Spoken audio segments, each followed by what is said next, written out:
This is Audible. Hachette Audio presents Zom-B City, written by Darren Shan, read by Emma Galvin. For Mrs. Shan, OBE, Order of the Bloody Entrails, to Elisa Offord, Queen of the Mutant Babies. Edited in a swanky city apartment by Venetia Gosling, Kate Sullivan. Darren Shan is represented by the urban ladies and gentlemen of the Christopher Little Agency. Then, a man with owl-like eyes visited Becky Smith one evening and told her there were dark times ahead. A few days later, zombies attacked her school, and one of them ripped Bee's heart from her chest. But because the zombies didn't eat her brain, she came back to life soon after her death, as a monster. Most zombies were unthinking killing machines, but some regained their senses and became revitalized, undead creatures who could reason as they had before they died. But to stay that way, they needed to eat human brains. Otherwise, they regressed and became savage revivids again. Months after her transformation, Bee recovered her mind. She was being held prisoner in an underground complex, guarded by a team of scientists and soldiers. She was part of a group of revitalized teenagers. They called themselves Zom-heads. When Bee refused to cooperate with her captors, all of the Zom-heads were denied brains as a punishment. Shortly before the teenagers lost control of their senses, a nightmarish clown and a pack of mutants invaded the complex. The clown's name was Mr. Dowling. Bee had never seen him before, but she had crossed paths with a few of the mutants. Mr. Dowling's followers uncaged the zombies and slaughtered any humans they could lay their hands on. The Zom-heads made a break for freedom. When one of them was found to be a living boy who had been disguised as a zombie, the others ripped his brain from its skull and tucked in. Only Bee resisted. As Bee mourned the loss of her friend, a soldier called Josh Massaglia tracked down the Zom-heads and instructed his team to burn them to the bone. But for some reason, he spared Bee and let her go. Weary and close to her conscious end, she staggered through a tunnel, out of the darkness of the underground complex, into daylight and a city of the living dead. 1. Now. The sunlight is blinding to my undead sensitive eyes. I tried to shut my eyelids, forgetting for a moment that they stopped working when I was killed. Grimacing, I turn my head to the side and cover my eyes with an arm. I stumble away from the open door and the nightmare of the underground complex. No idea where I am, or where I'm going. Just wanting to escape from the madness, the killing and the flames. After several steps, my knee strikes something hard and I fall over. Groaning, I push myself up and lower my arm slightly, forcing my eyes to focus. For a while, the world is a ball of lightning-sharp whiteness. Then, as my pupils slowly adjust, objects materialize through the haze. I ignore the pain and turn slowly to assess my surroundings. I'm in a scrapyard. Old cars are piled on top of one another, 3 high in some places. Ancient washing machines, fridges, TVs, and microwave ovens are strewn around. Many of the appliances have been gutted for spare parts. A few concrete buildings dot the landscape, each the size of a small shed. I came out through one of them. I guess that the others also house secret entrances to the underground complex. I pick my way through the mess of the scrapyard, steering clear of the concrete sheds, ready to run if any soldiers appear. I still don't know why I was allowed to leave when the others were killed. Maybe Josh felt sorry for me. Or maybe this is part of a game, and I'm going to be hauled back in just when I think that freedom is mine for the taking. A stabbing pain lances my stomach. I wheeze and bend over, waiting for it to pass. The ground swims in front of my eyes. I think that I'm about to lose consciousness and become a full-on zombie, a brain-dead revivid, Then my vision clears, and the pain passes. But I know it's only a short respite. If I don't eat some brains soon, I'm finished. I search for an exit, but this place is a maze. I can't walk in a straight line because it's full of twisting alleys and dead ends. It feels like I'm circling aimlessly, trapped in a web of broken-down appliances. I lose patience and climb a tower of cars. On the roof of the uppermost car, I steady myself, then take a look around, shielding my eyes with a hand. Exposed to the sunlight, my flesh starts itching wherever it isn't covered. My arms, my neck, my face, my scalp, my bare feet. I grit my teeth against the irritation and keep looking. The scrapyard feels like a cemetery, as if no one has been through it in years. I came out of one of the secondary exits. The main entrance must be housed elsewhere, maybe in a completely different yard or building. I'm glad of that. I don't want to run into Mr. Dowling or any of his mutants as they're trotting back to wherever it is they came from. The yard is ringed by a tall wire fence. I spot a gate off to my left, not too far away. Maybe 50 feet as the crow flies. I start to climb down, to try to find a path, then pause. One of the concrete sheds is close by, and there are a few piles of cars between that and the fence. If I leap across, I can get to the gate in less than a minute. I gauge the distance to the shed. It's leapable, but only just. If I don't make it, the ground is littered with all sorts of sharp, jagged cast-offs that could cut me up nastily, even... I grin weakly. I was going to say, even kill me. But I'm dead already. It's easy to forget when I'm walking around, thinking the way I always did. But I'm a corpse. No heart. That was ripped out of my chest. And no other properly functioning organs, except for my brain, which for some reason keeps ticking over. If I misjudge my jump, and a pole pierces my stomach and drives through my lungs, what of it? I'll just work myself free and carry on my merry way. It will hurt, sure, but it's nothing to be scared of. I back up, spread my arms for balance, then race forward and jump. I expect to come up short, or to just make the edge of the roof. But to my shock, I overshoot it by 10 or 12 feet and come crashing back to earth with a startled shriek. My fall is broken by a stack of dishwashers, which scatter and shatter beneath the weight of my body. Cursing, I pick myself up and glare at the shed. I didn't do much leaping around when I was captive underground. It seems the muscles in my legs are stronger than they were in life. I think I might have just broken the women's long jump record. B. Smith, Olympic athlete. I climb onto the roof of the shed and jump to the next set of cars, putting less effort into the leap this time. I still sail over my target, but only by a yard. The next time I judge it right, and land on top of an old Datsun, a short hop away from the gate. I stare around uneasily before getting down. I'm expecting soldiers to spill out of the sheds, guns blazing, but I appear to be all alone in the yard. At the gate, I pause again. It's a simple wire gate, and it isn't locked, but maybe it's electrified. I stick out a wary hand and nudge the wire with one of the bones jutting out of my fingertips. The gate swings open a crack.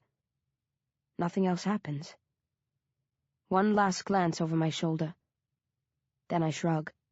"Sod it," I mutter, and let myself out, slipping from the scrapyard into the silent, solemn city beyond. 2. The area outside the scrapyard is deserted. Old boarded-up houses, derelict for years. Faded signs over stores or factories that closed for business long before I was born. The only thing that looks halfway recent is the graffiti, but there's not even much of that, despite the fact that this place boasts all the blank walls a graffiti artist could dream of. It feels like a dead zone, an area that nobody lived in or visited any time in living memory. I stagger along a narrow, gloomy street, seeking the shade at the side. The worst of the itching dies away once I get out of the sunlight. My eyes stop stinging, too. The irritation's still there, but it's bearable now. Halfway up the street, the stabbing pain in my stomach comes again, and I fall to my knees, dry heaving, whining like a dying dog. I bare my unnaturally long, sharp teeth, and thump the side of my head with my hand, trying to knock my senses back into place. The pain increases, and I roll over. I bang into a wall and punch it hard, tearing the skin on my knuckles. That would have brought tears to my eyes if all my tear ducts hadn't dried up when I died. My back arches and my mouth widens. I stare at the sky with horror, thinking I'll never look at it again this way, as a person capable of thought. In another few seconds, I'll be a brainless zombie, a shadow of a girl, lost to the world forever. But to my relief, the pain passes, and again I'm able to force myself to my feet, mind intact. I chuckle weakly at my lucky escape. But even as I'm chuckling, I know I must have used up all 9 of my lives by this stage. I can't survive another dizzying attack like that.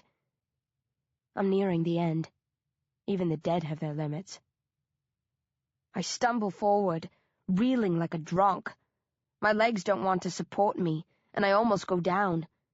But I manage to keep my balance. Coming to the end of the street, I grab a lamppost and swing out into a road. Several cars are parked along the pavement, and a few have been stranded in the middle of the road. One is overturned. The windows are all smashed in, and bones line the asphalt around it. The sun is blinding again now that I've left the gloom. I hurry to the nearest car in search of shelter. When I get there, I find 2 people lying on the back seat. Both boast a series of bite marks and scratches, each one of which is lined with a light green moss. The zombies raise their heads and growl warningly. This is their turf, and they don't want to share it with me. Fair enough. I don't really want to bed down with them either. I lurch to the next car, but that's occupied too. This time by a fat zombie who was missing his jaw. It was either ripped off when he was killed, or torn from him later. He looks comical and creepy at the same time. The third car is empty, and I start to crawl in out of the light, to rest in the shade and wait for my senses to crumble. For all intents and purposes, this car will serve as my tomb, the place where B. Smith gave up the ghost and became a true member of the Walking Dead. But just as I'm bidding farewell to the world of the conscious, my nostrils twitch. Pausing, I pull back and sniff the air. My taste buds haven't been worth a damn since I returned to life, but my sense of smell is stronger than ever.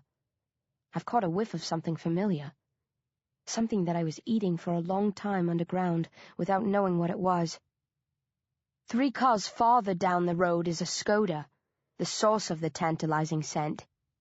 As weary as I am, and as agonizing as it is, I force myself on, focusing on the Skoda and the sweet, sweet smell. My legs give out before I get to the car, but I don't let that stop me. Digging my finger bones into the asphalt, I drag myself along, crawling on my belly like a worm, baking in the sun, half blind, itching like mad, brain shutting down. Every part of me wants to give up and die, but the scent lures me on, and soon I'm hauling myself into the Skoda through the front passenger door. The driver is still held in place by her seatbelt, but is lying slumped sideways. Most of her flesh has been torn from her bones, and her head has been split open, her brain scooped out and gobbled up by the zombies who caught her as she was trying to flee. She's not entirely fresh, but she's not rotting either. She must have been killed quite recently. I should feel sympathy for the woman, and curiosity about how she survived this long, and where she was headed when she was attacked. But right now, all I'm concerned about is that those who fed on her didn't scrape her dry. Bits of brain have been left behind. Slivers are stuck to her scalp, and media chunks rest inside the hollow of her skull. Like a monstrous baby taking to the teat, I latch on to the shattered bones and suck tendrils of brain from them. I run my tongue the whole way round the rim, not caring about the fact that it's disgusting. that I'm behaving like an animal. In fact, I'm ecstatic, getting an unbelievable buzz from the gray scraps, feeling myself strengthen as I suck, knowing I can keep the senseless beast inside me at bay for a while longer.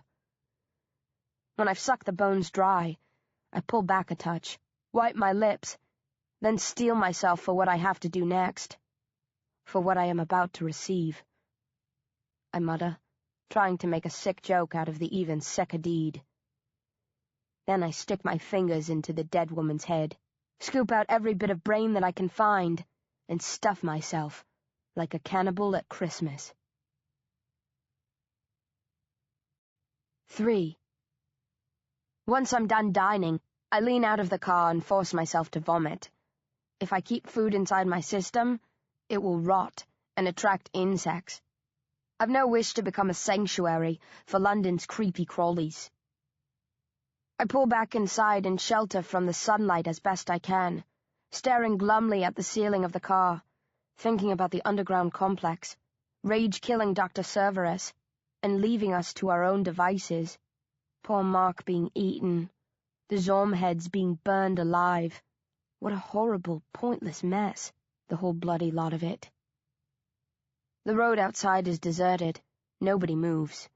The zombies are lying low, hiding from the sun like me. I'm itching all over. I scratch gently, careful not to slice through my skin with the bones sticking out of my fingers. I catch sight of my injured knuckles and peel some of the ruined flesh away from them. The damage isn't bad, but I'm probably stuck with the wound for life, or whatever passes for life these days.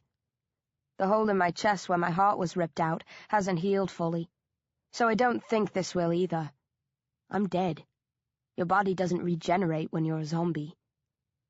Still, I won't have to bear the open scars too much longer. Normal zombies can live as long as an ordinary person.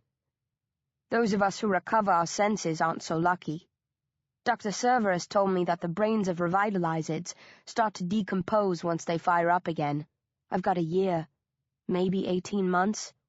Then, I'm toast. The day passes slowly. I think about the past, where Mom and Dad might be now, if they're alive, dead or wandering the streets of London as zombies. I recall the attack on my school. I wonder about the freaky clown and his mutants, why they tore through the compound, slaughtering all in sight, but freeing the zombies. I wish I could sleep and kill some time that way, but the dead can't snooze. We're denied almost all of the pleasures of the flesh. The only thing we can still enjoy is food, as long as it's brains. You had it easy, I tell the corpse on the front seat, moving into the back as the sun swings round. A couple of minutes of terror and pain, then it was all over. You probably didn't think you were one of the lucky ones, as your skull was being clawed open. But trust me, you were.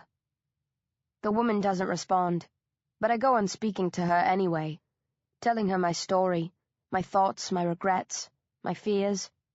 It's the first time I've talked about my feelings since I recovered consciousness. There was nobody in the compound I could confide in. Mark was the closest I had to a friend, but I couldn't trust him completely. For all I knew, he was working for the doctors, a plant, and in fact he was, only he didn't know about it until it was too late. The dead are the best listeners in the world. The corpse takes it all in, never interrupts, doesn't criticize me, lets me waffle on for as long as I like. Finally, the sun dips, and night falls on London. I feel nervous as I slide out of the car. I have no idea what to expect. The soldiers and scientists told me nothing about the outside world. I don't know how much damage the zombies caused when they went wild, or if the living managed to suppress them. By what I've seen on this road, the lack of activity, the silence, the zombies sheltering in deserted cars, I assume the worst. But I won't know for sure until I explore some more. The other zombies come out as I do, free to move around without irritation now that the sun is set. They don't shuffle like movie zombies.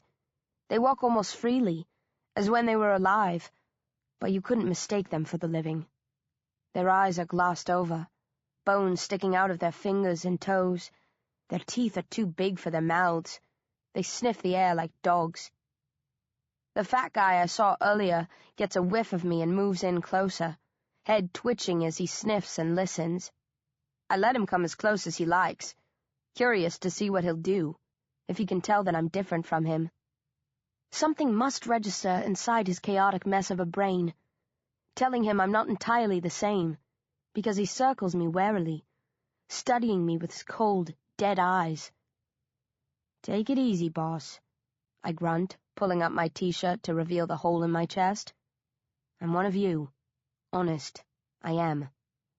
The zombie growls when he hears me talking, then frowns when he spots the hole where my heart once rested. He peers into it for ages, as if he thinks it might be a trick. Then he turns away and goes looking for dinner elsewhere. "We accept you. Gooble gobble," I murmur, remembering something Tiberius used to say. Then I press on, leaving my temporary shelter behind, to find out if London truly has become a city of the dead. 4.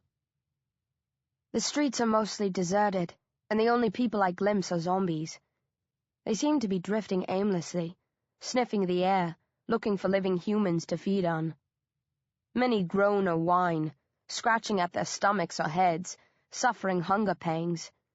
Some have accidentally clawed through their guts or poked an eye out. They're pitiful beasts in this sorry state. They'd be better off properly dead, no doubt about it. Lots of zombies stop me as I draw close. They can tell I'm not exactly the same as them, maybe by my scent or the way I move.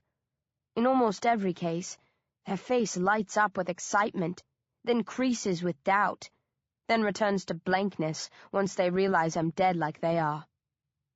The revivids become a nuisance after a while. If I try to push on without stopping to be examined, they get angry and snap at me. I'm pretty sure I could take any one of them in a fight. It shouldn't be too difficult to outwit a brain-dead zombie. But I don't want to spend the whole night wrestling with the undead.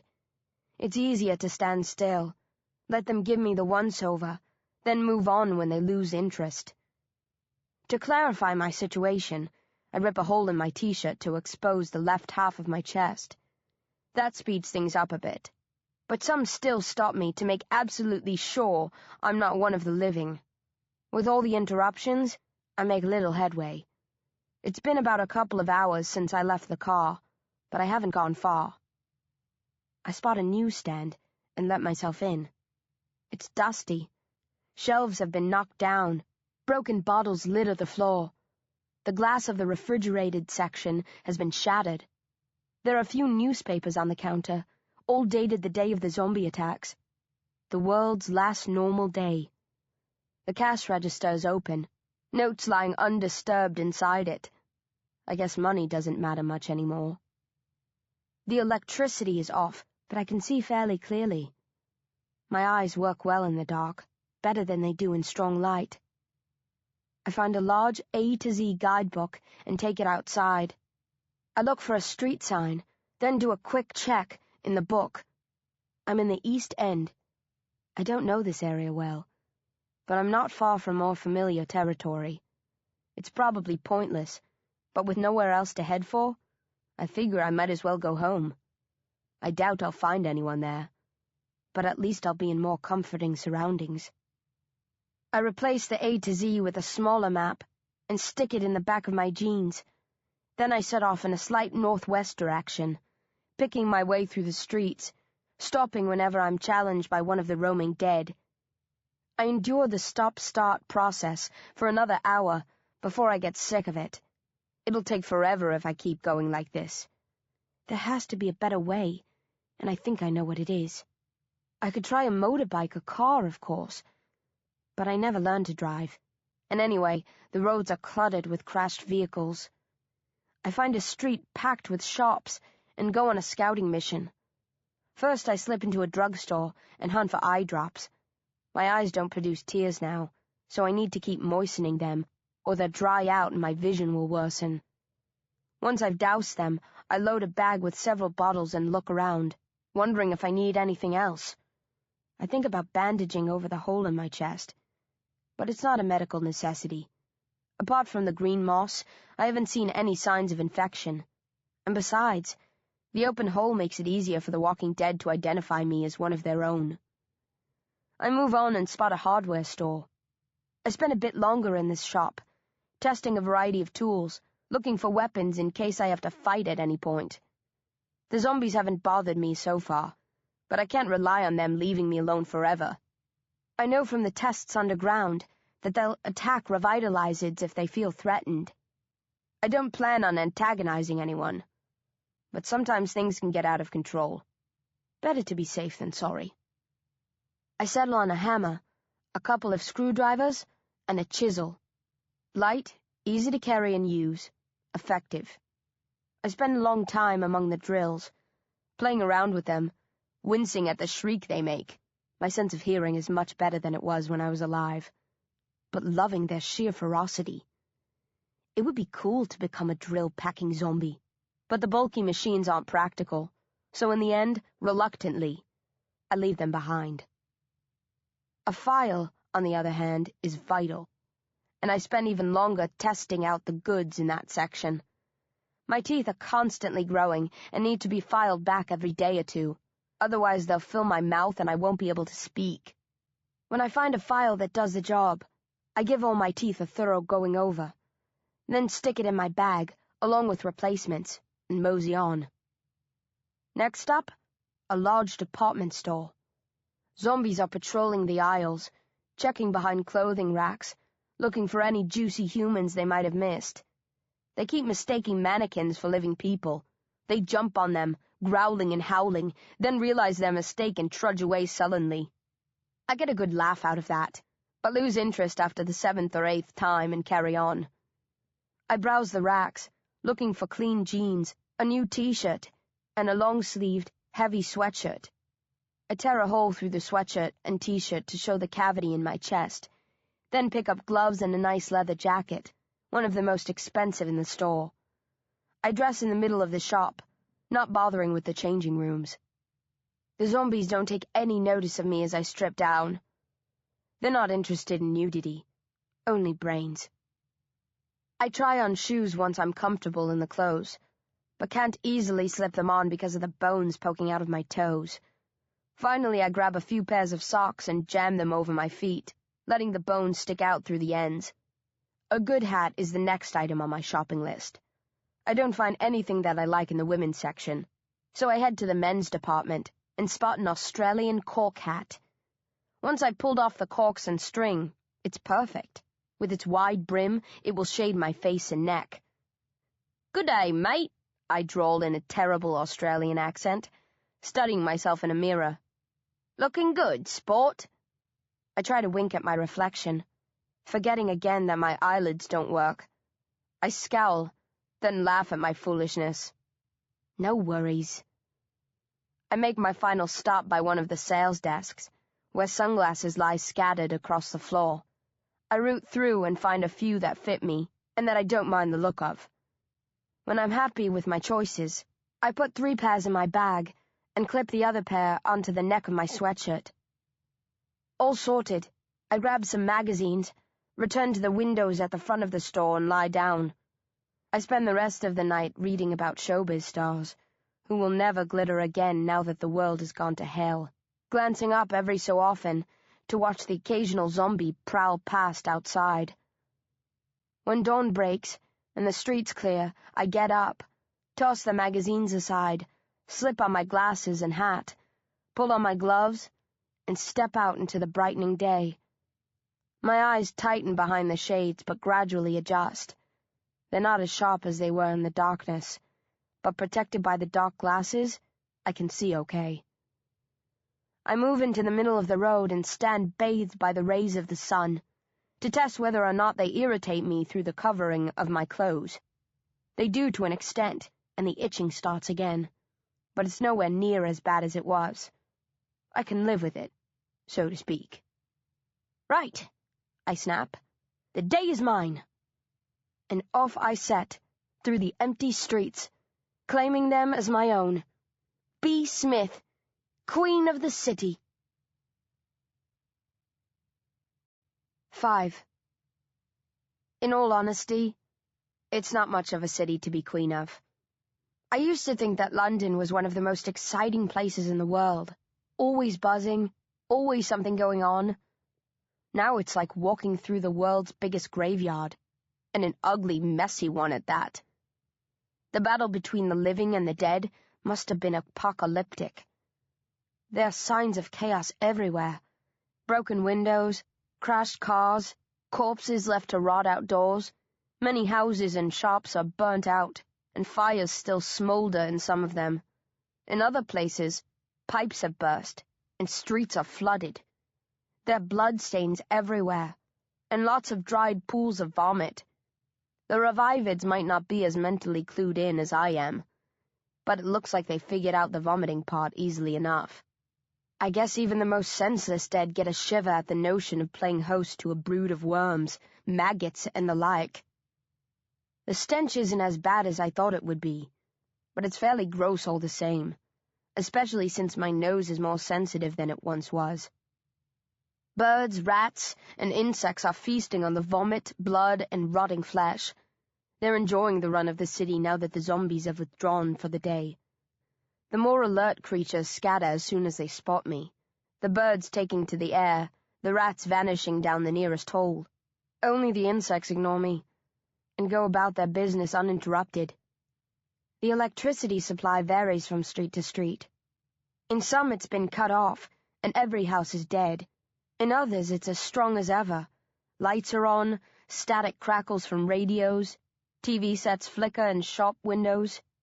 I consider checking the channels, to find out if anyone is alive and broadcasting, but I can do that later. I want to continue exploring on foot first, not waste the tranquility of the daylight. I can channel surf tonight when the zombies come out in force and I hole up. I come to a butcher's shop, pause and stick my head inside. Slabs of dried-out meat lie rotting everywhere. A few scavenging flies crawl across the withered cuts, searching for bits that are still edible. But I think they'll struggle. A pig's carcass hangs upside down from a hook. Its head has been clawed open. I stare at it thoughtfully. I'm guessing that a zombie ripped out the brain, which maybe means we can thrive on animal brains too. I thought only human brains would keep us going. But it's good news if we can absorb nutrients from animals as well.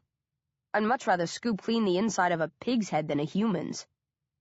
This might be why I haven't seen any larger creatures. With humanity out of the way, wild dogs and cats should have the run of the streets. But so far I've seen nothing but rats, birds, and smaller specimens. Maybe the zombies killed and ate the brains of larger animals, and all of London's pets have been either butchered or scared off. I'll have to swing by London Zoo at some point. It's probably been cleaned out already. All the animals will most likely have died of starvation. But maybe I'll be able to gain access to areas off-limits to normal zombies.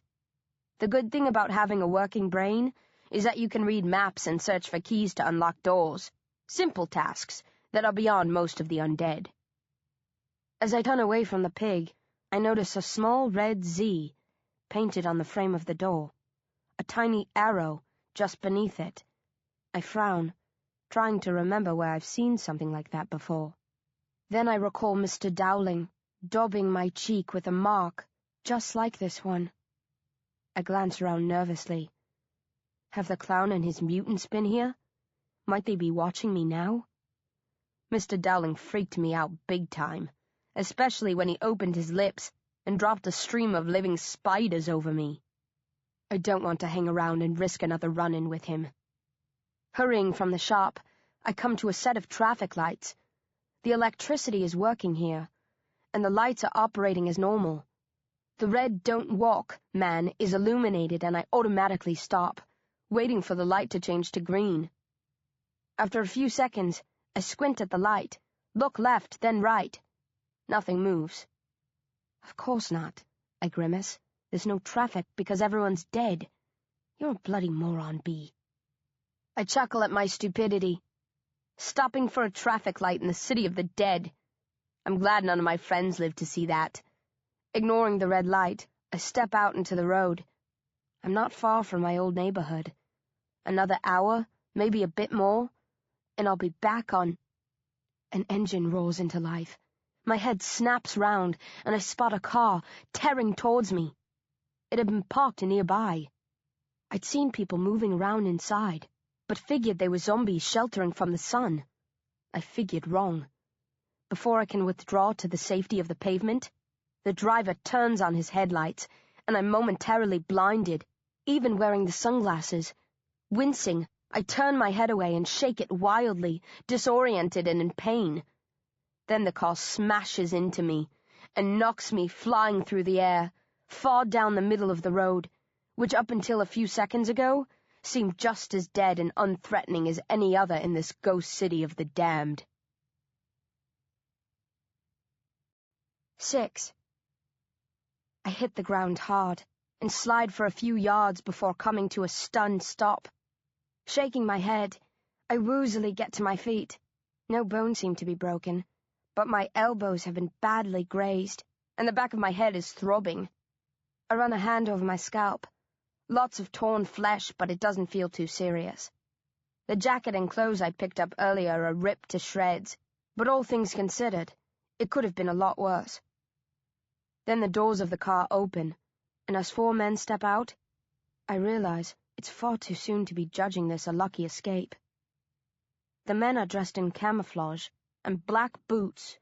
Each totes a rifle, and I spot smaller guns and hunting knives strapped to their legs and chests. They're smiling and laughing, not looking in the least afraid. "She's up," one of the men says. "You must be losing your touch, Coley." "I'm not losing anything," the man called Coley snaps. "I was only doing about 30 when I hit her. Didn't want to finish her off too soon. Essex, you want first shot?" "Don't mind if I do," the man on my far left says and raises his rifle. I dive for cover behind a nearby car as he fires. He curses and fires again, but only hits one of the wheels. "You missed!" Coley hoots. "No fair!" Essex shouts.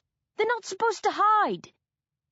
"Not all of them stand still," one of the other men says, and this guy speaks in an American accent.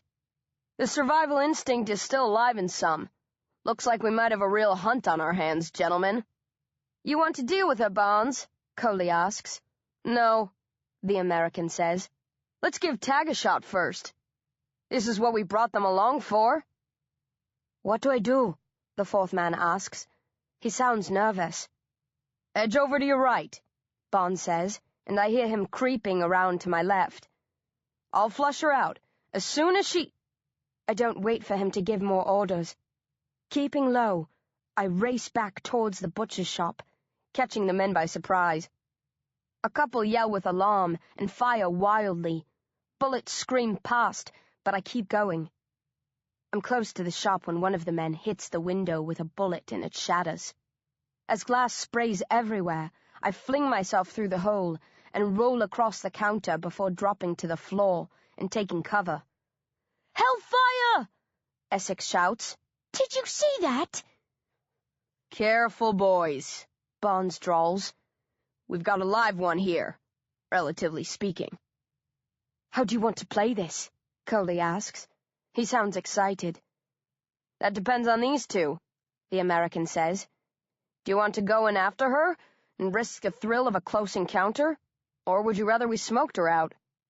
As they discuss tactics, I raise my head, get a fix on them, then scout around and pick up a hefty butcher's knife.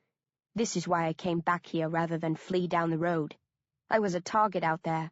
The tools I picked up earlier, no use against a group of guys with guns. I hate being trapped like this, but at least I have a decent weapon now.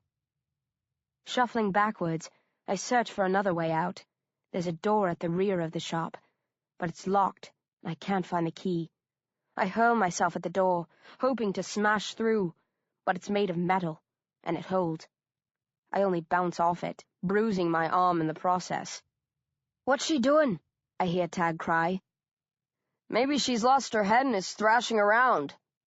Or she might be trying to find another way out. Coley, swing round back and make sure she doesn't sneak away." "She wouldn't be smart enough to think of that," Coley says. "You'd be surprised," Barnes grunts. "Some are almost as cunning as they were in life." As Coley circles around, the American addresses the other pair. "This is unusual but not unheard of. Some of these beasts are smarter than others. They recall routines and procedures in some dim corner of their foul undead brain and act like they did when they were alive." "How dangerous are they?" Tag asks. "All zombies are dangerous," Bonds huffs. "But if this one's more of a threat than most, shouldn't we back off and leave her be?" "We're hunters," Bonds says stiffly. "We don't withdraw once we've engaged our prey. We have to see this through to the end.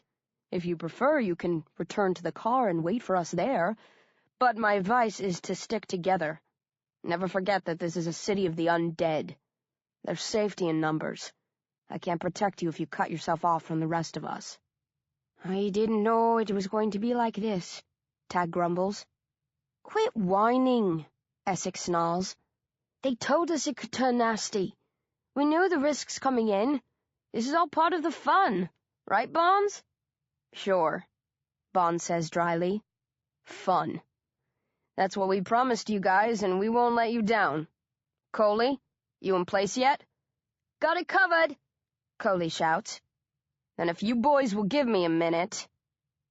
There's a long pause.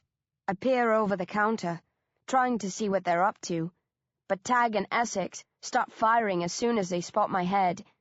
Ducking again, I curse and grab another knife, determined not to go down without a fight, and maybe take one or two of these bastards with me. "Come on," I whisper, gripping the knife tightly. "Meet me on my own turf. Let's see how useful your rifles are up close." But the American is obviously thinking the same way I am, because even as I'm willing them to advance, he yells a warning to the others. "Clear!"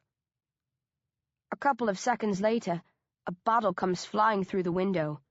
There's a burning rag sticking out of the top of it. I don't know much about weapons, but I know a Molotov cocktail when I see one. The bottle smashes into the wall, and flames billow from it, scorching the shop, roasting the flies, blackening the scraps of meat. I don't wait to be engulfed by the fire. I started moving the instant I caught sight of the bottle flying over my head. As the glass explodes and flames roar around me, I launch myself over the counter and shoot through the window like a human bullet, propelled from the heated chamber of the store. As I crash back to earth, pain flares in my feet, and I see that my socks are on fire. Yelping, I toss the knife aside and slap out the flames, then tear off the smoldering socks. I'm so concerned about my feet that I blank out everything else. It's only when I hear a soft clicking noise that I pause, look up, and realize that the barrels of 3 rifles are pointed directly at my head. 7. Nobody says anything and nobody opens fire. The American is slightly in front of the others, studying me coolly, the mouth of his rifle trained on the center of my forehead. The other two look less sure of themselves. I think of diving for the knife, but I'm afraid that if I move, their trigger fingers will tighten instinctively, and that will be the end of me. "She's smart for a dead bird, isn't she?" Coley remarks, sauntering back into view, rifle slung across his shoulder, grinning viciously. His hair's cut short, like a soldier's, and he's wearing a pair of designer sunglasses. "Seems almost a shame to kill her." "It's not really killing, is it?" Tag frowns. He's a thin man with a Scottish accent, long hair tied back in a ponytail. "I mean, they're dead already. So it's not like we're murdering anyone, right?" "Don't worry," Bonds murmurs, never taking his eyes off me. "This isn't a crime. Nobody will hold us accountable for what we do here. She looks like one of us, but she isn't. She has less right to exist than an animal. It's elimination, not execution. Now, who wants to—" "Screw you all!" I scream, and every one of the men recoils with shock. "Jesus!" Essex roars. "She spoke! Did you hear that? She bloody spoke!" "I heard," Bonds growls. His dark brown eyes are hard. He's taller than the others, lean and muscular. He's the only one not wearing gloves. His black hair is shot through with streaks of gray, and there's a bullet tucked behind his right ear. What the hell is she? Coley asks. He doesn't look so relaxed now, and has trained his rifle on me too. I don't know, Bond says softly. Is she alive? Tag asks. She can't be, Essex snorts. Look at the hole in her chest. But she spoke. Maybe it was a reflex action, Essex says. Reflex action, my arse! I shout, and again they flinch. I push myself to my feet and glower at the astonished hunters.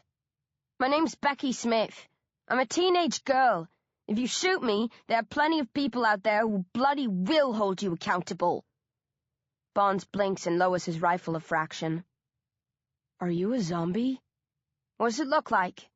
I sniff, pointing a finger at the hole in my chest. And how are you speaking? Some of us can. None that I've seen, he counters. I shrug. Maybe if you asked first and shot later. This is insane, Coley mutters, circling me slowly, keeping well out of reach, nervously eyeing the bone sticking out of my fingers. Every zombie we've ever seen is a rabid, senseless beast. There can't be an in-between state. Well, there is. I'm proof of that. There are others like you, Bonds asks. Yeah. Then I recall Mr. Dowling, the mutants, the flamethrowers. At least, there were. Where are they? I don't know. We were being kept underground. Most of the others were killed, maybe all of them. I got away, but I think I'm the only one. The clown attacked and everything went crazy. I stop, aware that I'm making no sense. Who kept you? Bonds asks. Soldiers? Scientists? They were studying us. Soldiers? Essex yelps. He looks around, edgy now. This sounds bad to me. If the military's involved... We're not doing anything they disapprove of, Coley says quickly. We're zombie hunters. That's all. Helping clean up the mess. But we're not supposed to be here, Tag mumbles. Only because it's dangerous, Coley reassures him. They tell people to keep away because they want to stop fools being killed or turned into zombies.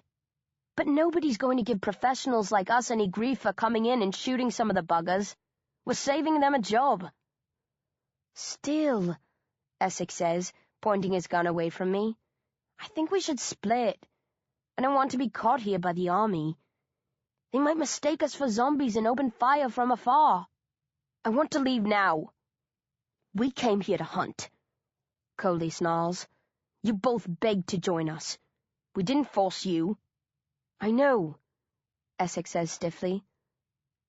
But now I want to stop. Tag? Hell yes. He lowers his rifle. Bloody amateurs, Coley spits with disgust, then cocks an eyebrow at Barnes. The American hasn't budged. What do we do? There are soldiers in the area. Tag and Essex are right. We need to get out of here. We're breaking the law. They might let us go with a slap on the wrist, or they might shoot us dead. We'd be fools to risk it. Fair enough, Coley sighs. Lowering his rifle, he pulls a handgun and aims it at my face. What the hell? I roar, throwing myself to the ground. Coley! Barnes yells. What? He frowns. She's a zombie. It doesn't matter whether she can talk or not. She's one of them. One of the undead, definitely, Barnes agrees.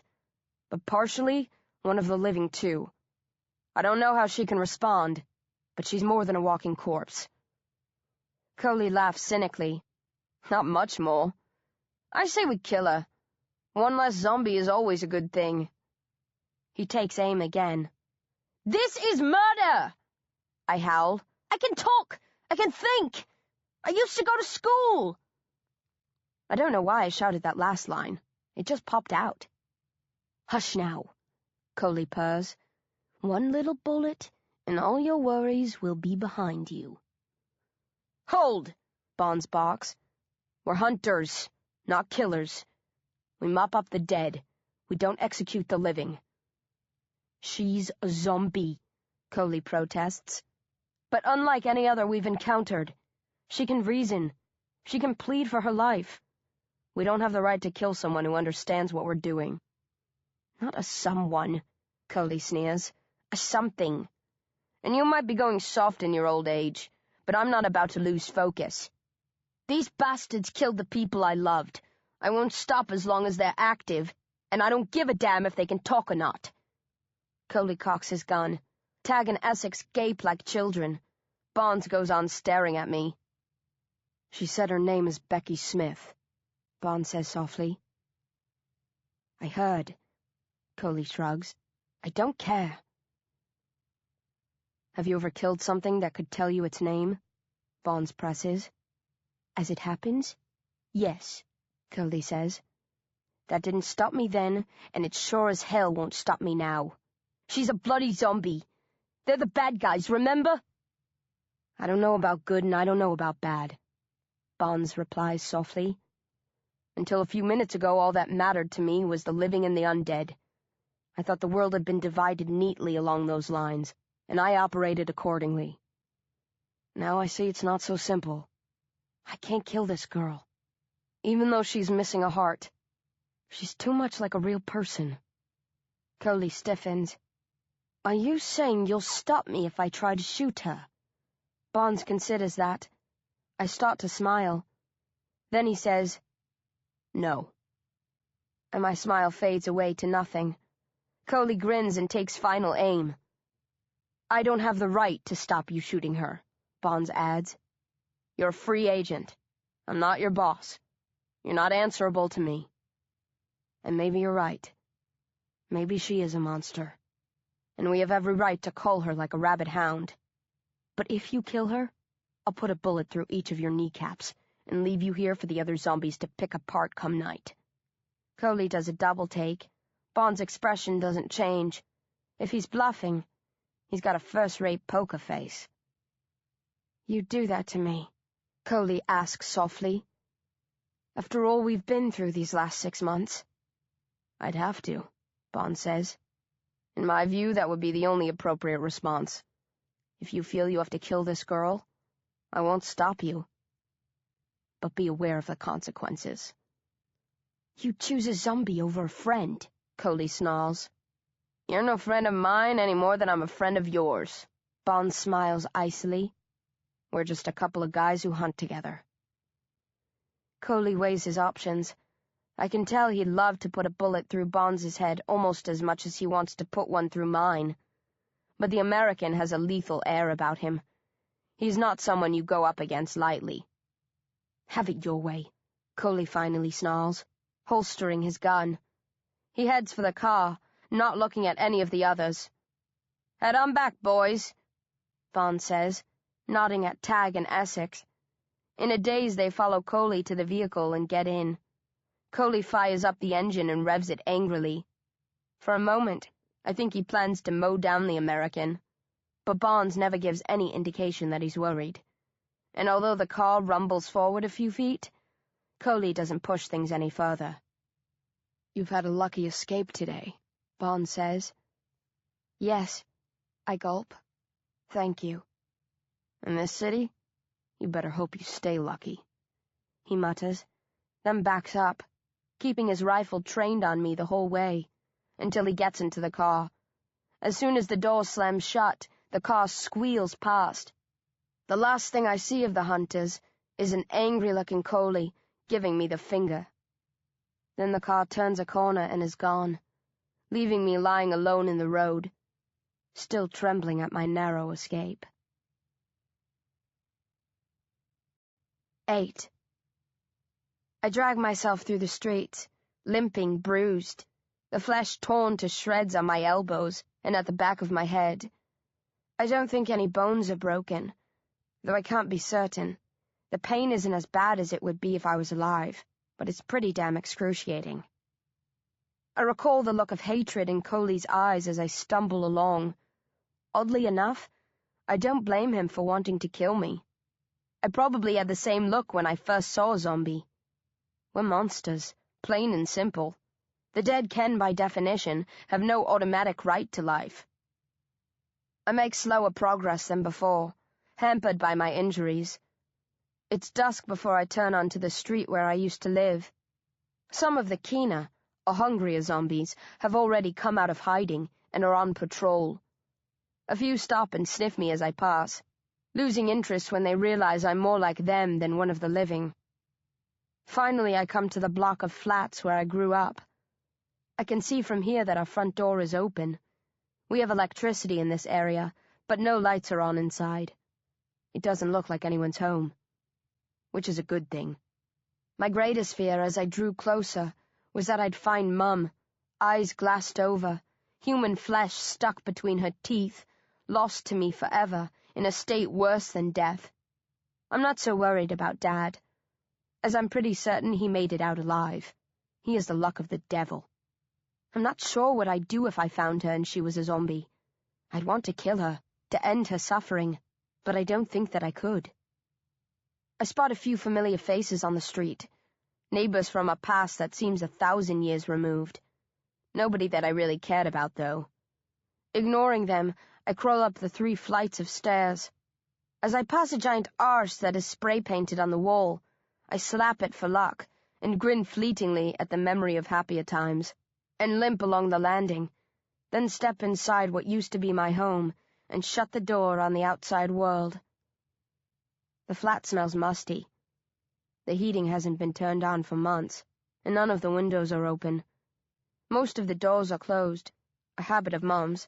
She couldn't bear an open door, so the rooms are stuffy. I do a tour of the flat, making sure I'm alone. No bloodstains anywhere, which is a promising sign. No zombies lying in any dark corners either, which is even better. Maybe Mum made it out after all. Perhaps Dad came for her after I split from him at school, took her somewhere safe. They could be living the high life on some paradise island now. Yeah, I sneer at myself. Dream on. I get a pang in my chest where my heart should be when I look into their bedroom. Some of Mum's clothes are laid across the bed, 3 different sets. She was obviously choosing what to wear that night when the world went to hell. I can picture her standing here, staring at the clothes, trying to decide. Then... what?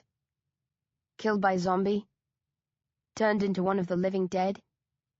Taken off to some mystical Shangri-La by her racist, wife-beating knight in shining armor? I don't know. All I know for sure is that she never made a final choice. The clothes stayed here, strewn across the bed, never to be worn again. I miss you, Mom, I moan, and wait for tears to come. But of course they don't. They can't. So in the end I close the door and go to check my own room. It looks smaller than I remembered. Dark and poky. I turn on the light, but that just makes it seem even more claustrophobic, full of ominous shadows. I gaze round. My bed looks the same as it always did. Crumpled black sheets, the indent of my head on the pillow. No bookshelves or posters. I didn't believe in cluttering up my room. I liked my space, me. I spot my iPod lying on the table next to my bed. I pick it up and smile softly. I left it charging the morning I set off to school for the last time, so it's warm to the touch. I scroll through a couple of my playlists, select a song at random, and stick my headphones on. I yelp and immediately turn down the volume. It's easy to forget how good my sense of hearing is. Back then I used to set the volume up almost to maximum. If I did that now, I'd deafen myself. I let the song play to its end, then lay down the iPod and step out of the room. I'd been looking forward to settling in here again, lying on my old bed and staring at the patch of ceiling that I knew so well. But now that I've seen it, I've lost interest. Instead, I head back to Mom and Dad's room, sweep the clothes from the bed. I never was overly sentimental. Lie back and cross my legs. Night-night, I murmur after a few minutes, then turn on my side. I can't sleep, not since I was killed, but there's no harm in pretending every once in a while. Is there? 9. I spend several days in the flat, maybe even a couple of weeks.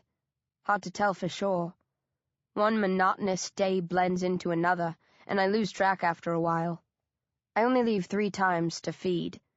On each occasion, being new to the whole brain-eating game, I track other zombies. They shuffle around the streets, sniffing like pigs in search of truffles. Often they go for hours without finding anything, but in the end, they usually manage to track down an old corpse with some scraps of brain still left in its head. I expected the zombies to fight over the meager morsels, but they feed politely, taking turns waiting patiently while others gorge themselves. Sometimes they get a bit overeager and try to butt in, but always pull back if the feasting creature growls warningly at them. I hate having to feed on the dried-up, rubbery bits of brain, but it's eat or lose my mental faculties completely. I keep looking for animals, but I still haven't seen any. Apart from the birds and rats, I've eaten the brains of a few dead crows and rodents, and even caught a live rat once. I think it must have been sick or lame, because it couldn't run very fast. But they haven't made any real difference. Too small. I'd need to tuck into a dog or a cat's brain to find out if it could do the job that a human's does for me. The rest of the time I hole up in the flat, recovering. My wounds don't heal, but the dull ache fades from my bones and my thick, jelly-like blood combines with the green moss to form thin, wispy scabs around the scrapes. After a few days I'm good as new. Well, as close to it as a zombie can ever be. But I make no move to leave. I can't think of anywhere better to go. I turned on the lights the first night, when I got tired of lying on the bed, but they attracted curious zombies, so I've sat in the dark since then. A few zombies wander in every so often. I've left the front door open, since one of them nearly broke it down when it heard someone at home and couldn't get in. But they slip out once they satisfied themselves that my brain's of no use to them. I check the TV every day, but it produces nothing but static. The radio, on the other hand, is still going strong. I never used to listen to the radio. So 20th century.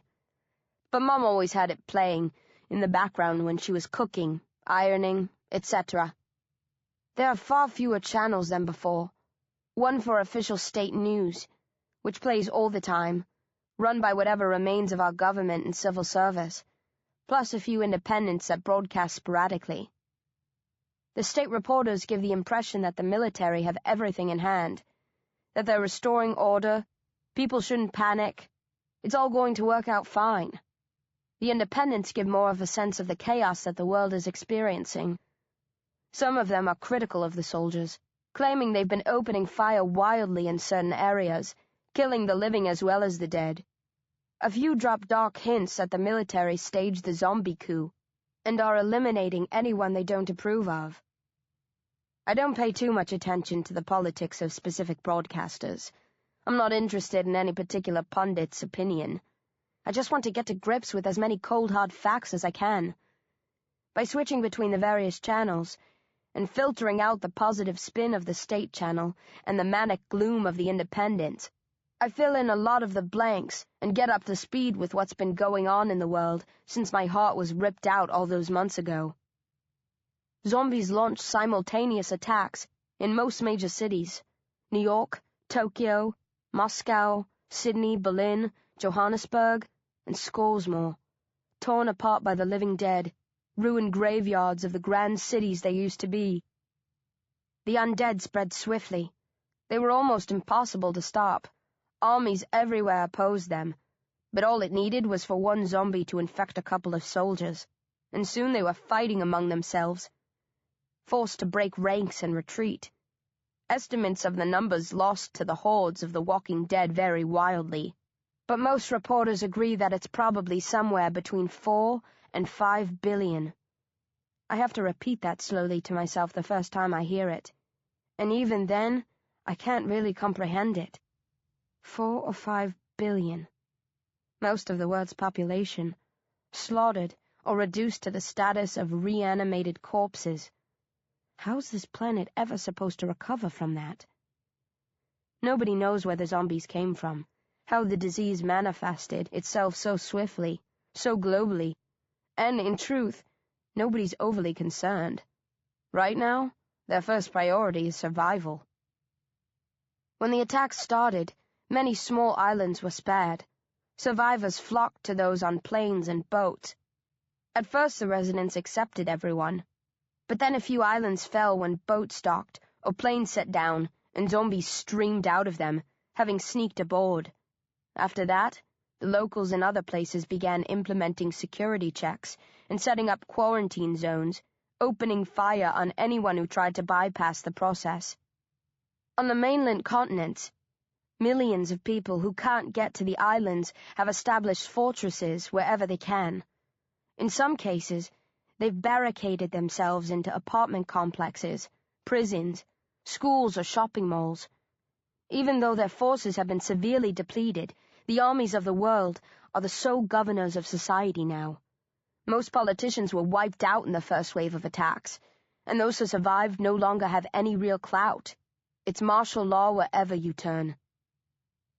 The troops in the UK have been busy reclaiming lost ground from the zombies.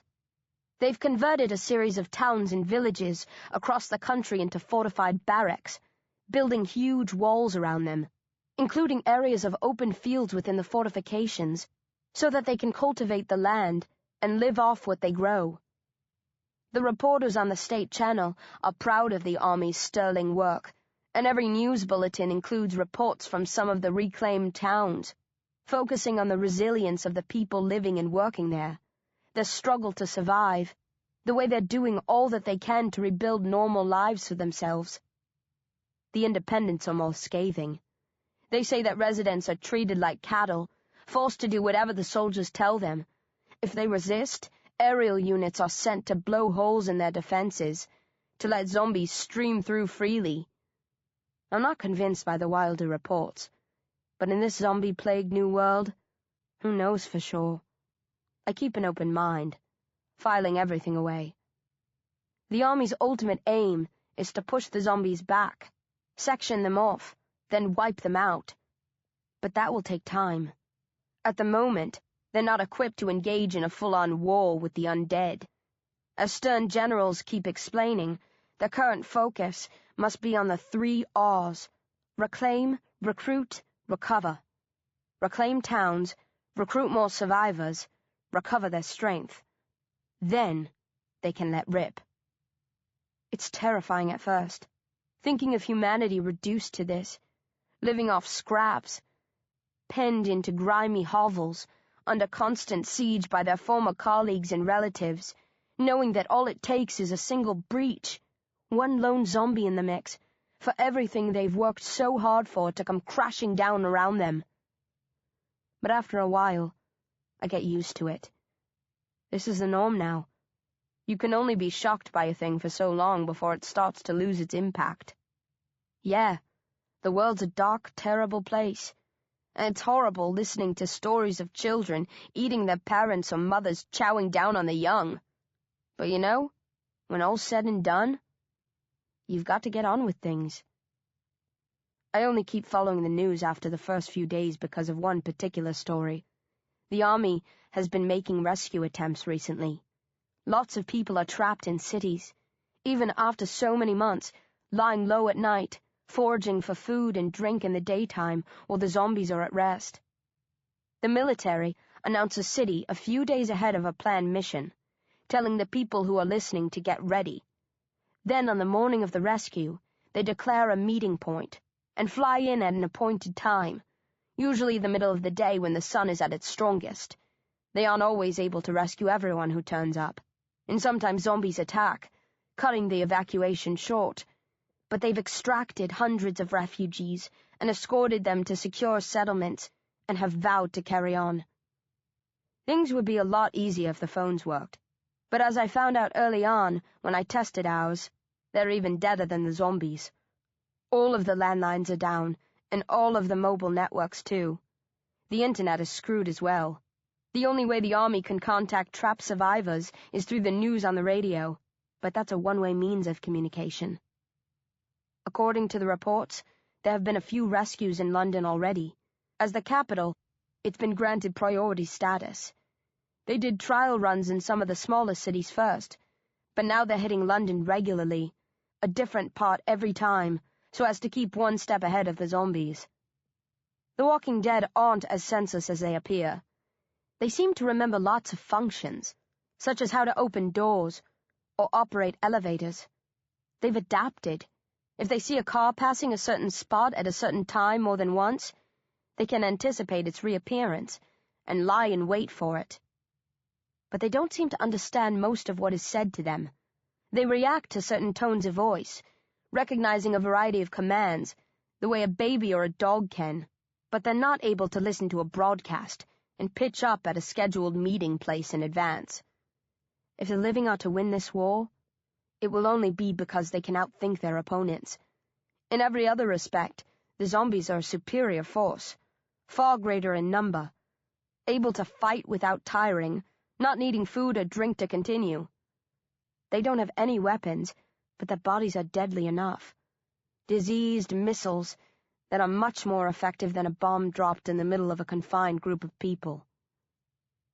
There have been 2 missions to London while I've been listening. One in the north, one in the west. Both pickup points were out of my way, so I stayed put and let them pass. But it's only a matter of time before they come to the East End or to the city, and I'm determined to go along when a rescue is announced.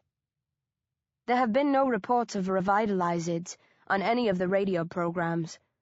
The world doesn't seem to be aware of the existence of zombies like me.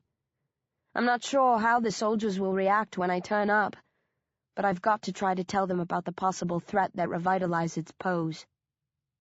I've been thinking about Rage a lot, the way he killed Dr. Cerberus, his contempt for the living. If he survived and made it out of the complex, maybe he looks upon the zombies as his allies. It might amuse him to betray humanity. Perhaps there are others like him, who've been mistreated by the living, wanting to get revenge and see them brought down. I don't know if the soldiers will give me a chance to explain.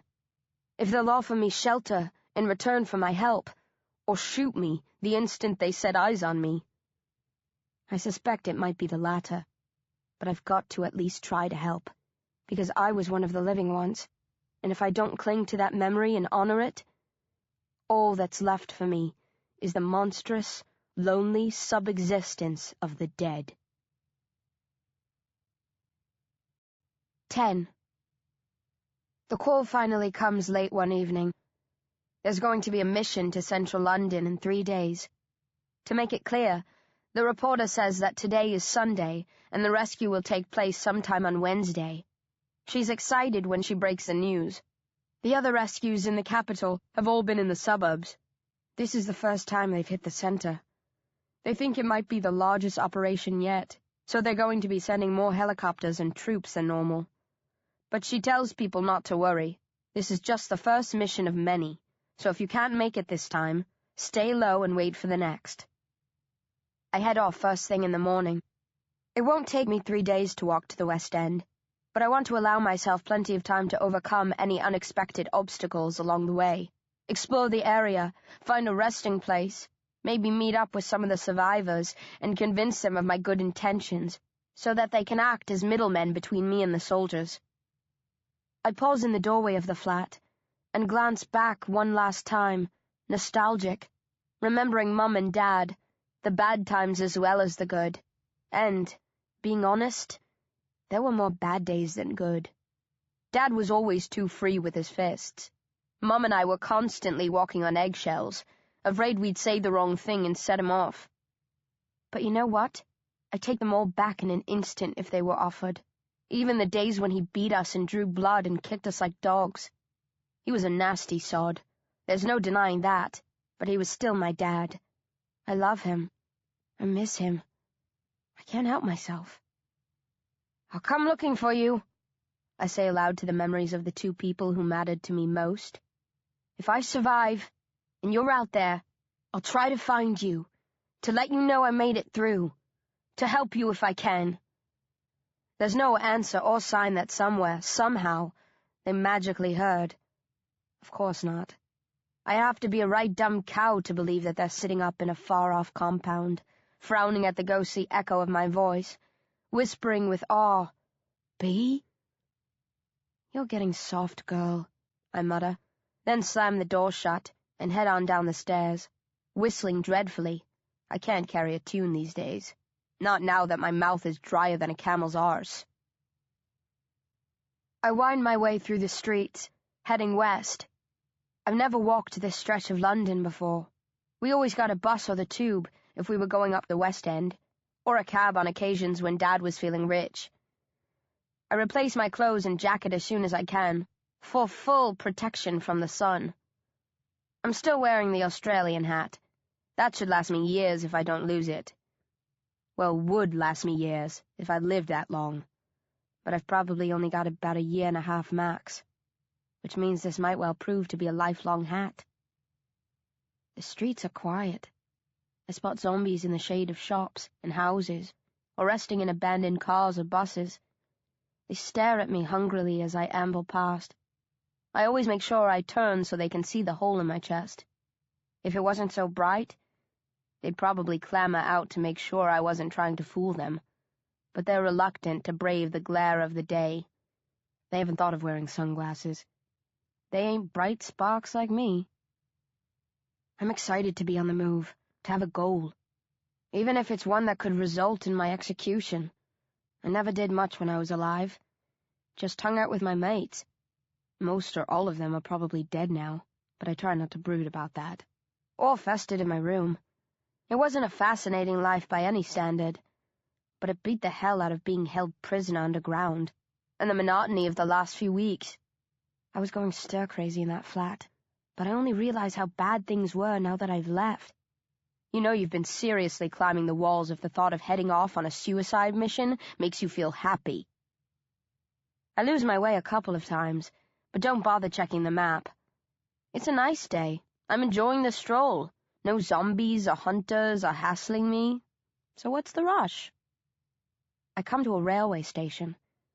Lots of eerie-looking train carriages, windows smashed in, many bloodstains splashed across the metal and glass, in more places than I can count. On one carriage, I spot a large red Z with an arrow underneath, pointing west. It looks like it was freshly sprayed. There's even a smell of paint in the air. Or is that my imagination? I swing a right past the station and follow the road until I can cut through to Victoria Park. Mum used to bring me for walks up here on the weekend when I was younger. Dad came with us sometimes, but he'd always work himself up into a mood, muttering about all the foreigners on the loose. He wouldn't mind it now. There's not a soul to be seen, black, brown, or any other color. Lots of corpses and bones, but that's all. I've got the entire park to myself. Well, not quite. As I pad past the tennis courts and come to a few small ponds, I spot 3 skinny dogs lapping water from a pool. I perk up when I clock the dogs and hurry towards them, calling out, "Hey, doggies, here!" I make clicking sounds with my tongue. The dogs react instantly, but not in the way I'd like. Without even looking at me, they take off, yapping fearfully. I race after them, shouting for them to come back. But they're faster than me, and disappear from sight moments later. I come to a stop and swear, then kick the ground with anger. A little later, walking through the park, I regret swearing. I can't blame the dogs for running.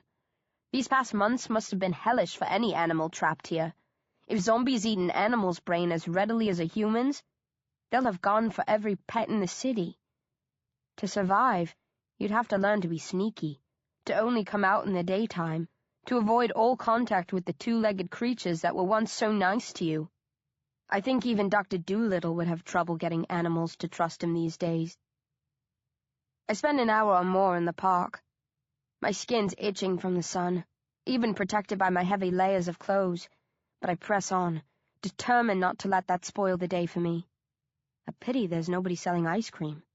I could murder a cone right now, even though I'd have to spit out almost every mouthful because I can't digest solids anymore. I keep hoping the dogs will show again, that they'll realize I mean them no harm, that I only crave their friendship, not their brains. As hungry as I get, I wouldn't kill a dog, any more than I'd kill a living person. I want them to slink forward, Give me a closer once-over. Learn to trust me. But no such luck. They've gone into hiding, and I doubt they'll come here again anytime soon. Eventually I take a road leading west. There are dead zombies hanging from the street lamps, rotting in the sun. Each has been shot through the head. Many have been disemboweled, or cut up with knives. Flies buzz around the stinking corpses. I pass them nervously, wondering if this was the work of hunters like Barnes and his posse. I don't like the way that the corpses have been strung up. As vicious as the living dead are, they're not consciously evil, just slaves to their unnatural desires. I understand the need to kill the undead, but torturing and humiliating them serves no purpose. It's not like other zombies are going to look at them and have a change of heart. Being a zombie isn't a career choice. The revivids don't have any control over what they do. I turn left, then right onto Bethnal Green Road. One of Mum's best friends, Mary Byrne, lived around here. Her oldest son, Matt, was my age, and his brother Joe was just a bit younger. We used to play together when our mums hung out. More zombies are strung up along the road ahead of me, but I'm not paying attention to them, trying to remember exactly where Mary lived. So it's a real shock as I'm walking along when one of the corpses kicks out at my head and makes a choked noise. "Bloody hell!" I yell, falling over and scrabbling away. The zombie goes on kicking and mewling, and I realize I have nothing to fear. I get to my feet and study the writhing figure. It's a man.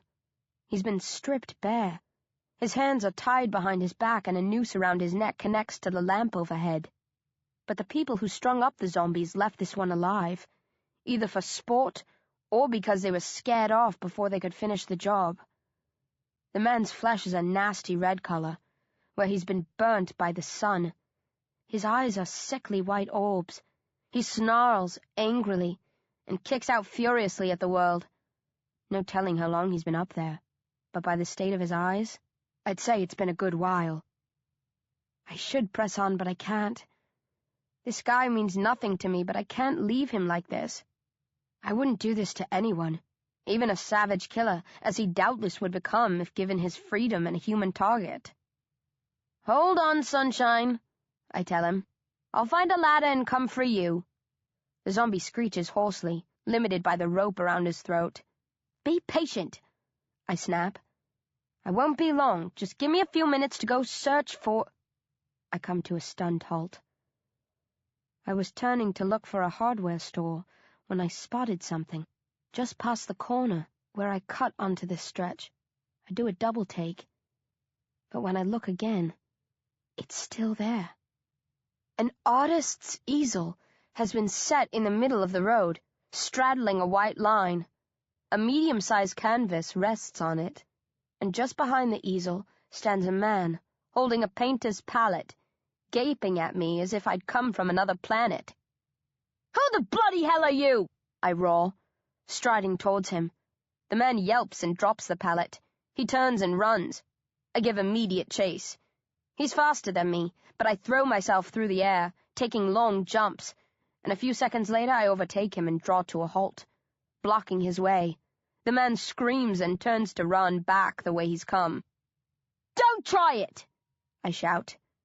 "I don't need to breathe so I can chase you all day and never drop my pace." The man shudders, glances around desperately for a place to hide or something to defend himself with.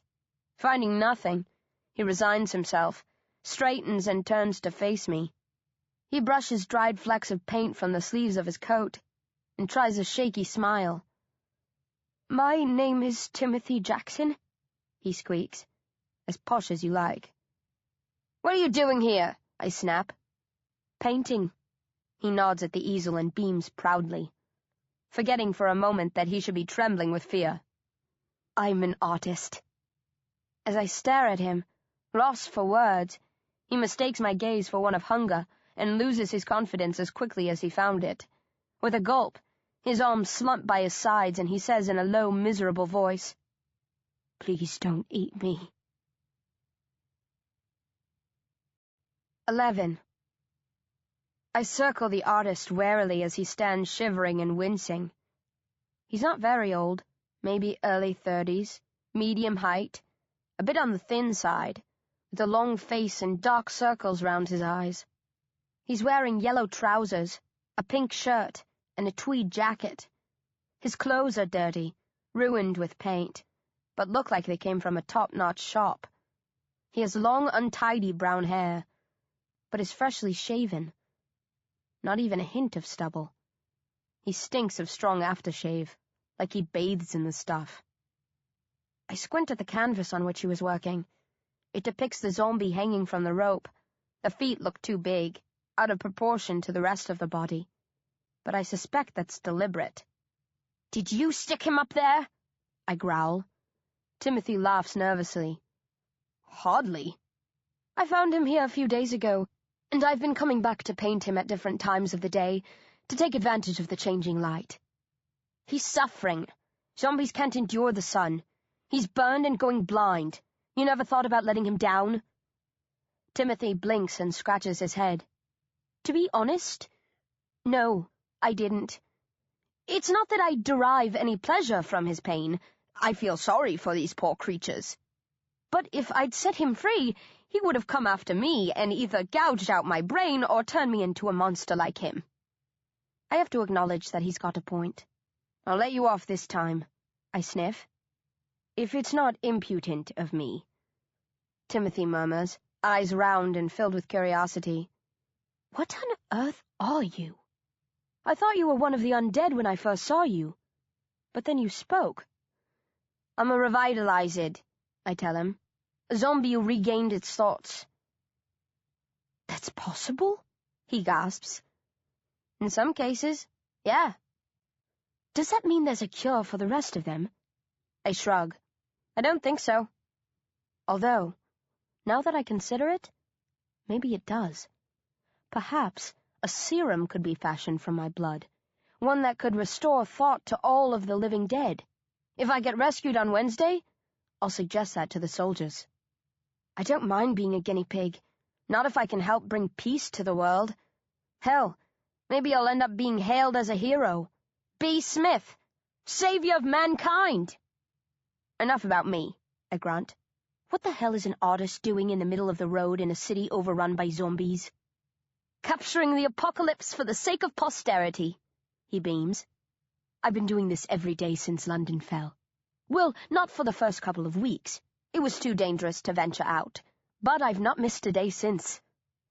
And you haven't been attacked in all that time? I ask skeptically. Of course I have, he chuckles. I've had to race for my life more times than I can count. There are tricks I've learned to employ that help ward off interest. I don't come out if it's cloudy. I douse myself in strong cologne to mask my scent. I make as little noise as possible, but I get spotted and chased 2 or 3 times a day on average. I frown. How come you haven't been caught yet? A healthy mix of skill and luck, he says, then pauses. Do you have a name? Of course. I'm B. Smith. And you're not going to eat me, are you, B? Nah, you don't look that tasty, I laugh. You won't snap suddenly, lose your mind, and turn on me? He presses. No, you're a good zombie. I smile. I probably wouldn't go that far. But I'm not a killer. Timothy mulls that over, then nods to himself. In that case, do you mind if we head back to my place? I don't like talking out here in the open. Sounds carry and zombies have a keen sense of hearing. Where do you live? I ask. Close by. I never venture too far from my studio. Come, we can chat on the way, and I'd love to show you my work. Are you interested in art at all? Not really, I mutter, and his face falls. But if it's drawings of zombies in the city, I definitely want to have a look. Timothy's smile returns full force. Excellent. Picking up his easel and palette, he heads down Bethnal Green Road, whistling jauntily, strutting like a peacock. 12. Timothy looks like a man without a care in the world, but I note the way he casts careful glances at the buildings on either side, keeping an eye out for zombies. He's not as reckless as he appears, although his very presence here proves that he's something of a daredevil. He comes to the turn for Brick Lane and pauses. "That's where we're headed," he says, nodding at the street that used to contain London's most famous string of curry houses. "We're not going for an Indian, are we?" I joke. "Actually, I've made use of the restaurants quite a lot," he says seriously. "I ran out of fresh food long ago, but the freezers are still working in many places. I can rustle you up an amazing chicken madras if you're hungry." "I'm a Zom-B," I remind him. "I only eat brains." He considers that. "If you supplied the brains, I could probably do something with them. Mix them up in a korma, perhaps?" I burst out laughing. "Anyone ever tell you you're a nut job, Jackson?" "Only mother, father, my teachers, and friends," he sighs. "But they're all dead or eaten now, so I guess I had the last laugh." All joking aside, I love to cook, so if you want... "Thanks for the offer, but cooking might rob the brains of the nutrients I need. As far as I know, they have to be raw." That's nonsense, but it satisfies Timothy and spares me the job of telling him I'd rather eat straight from a corpse's head than risk one of his dishes. Timothy starts walking again, but doesn't turn onto Brick Lane. "I thought you said we were going that way." "We are," he nods, "but my studio is about halfway down. It's a narrow, dark street.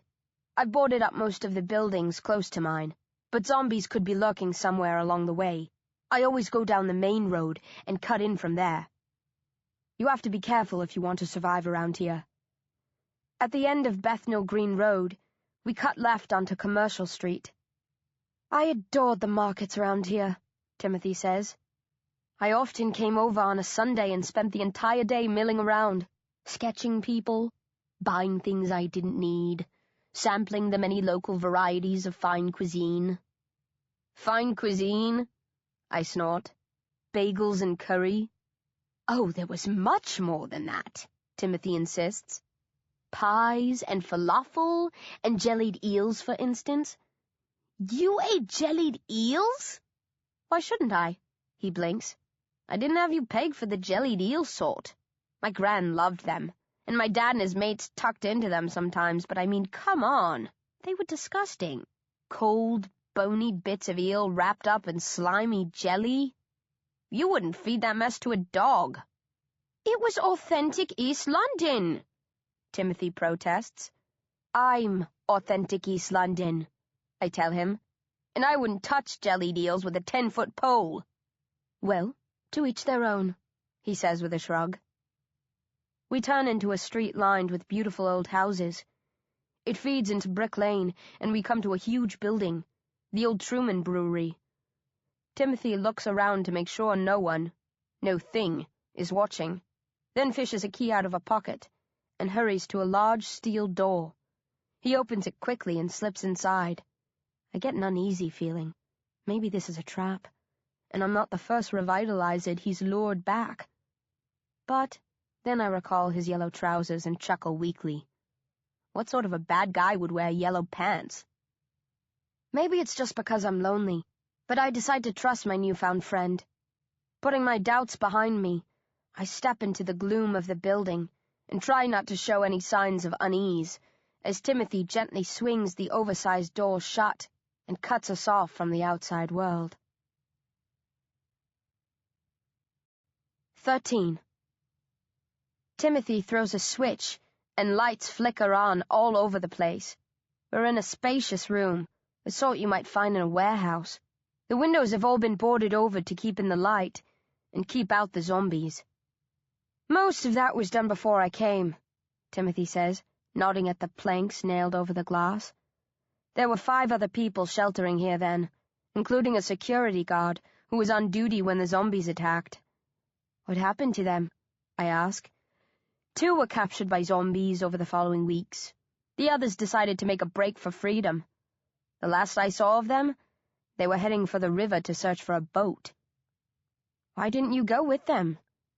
He looks at me as if I'm crazy. "I told you, I'm a painter. I stayed behind to paint." Timothy leads me up a short set of stairs and into an even larger room.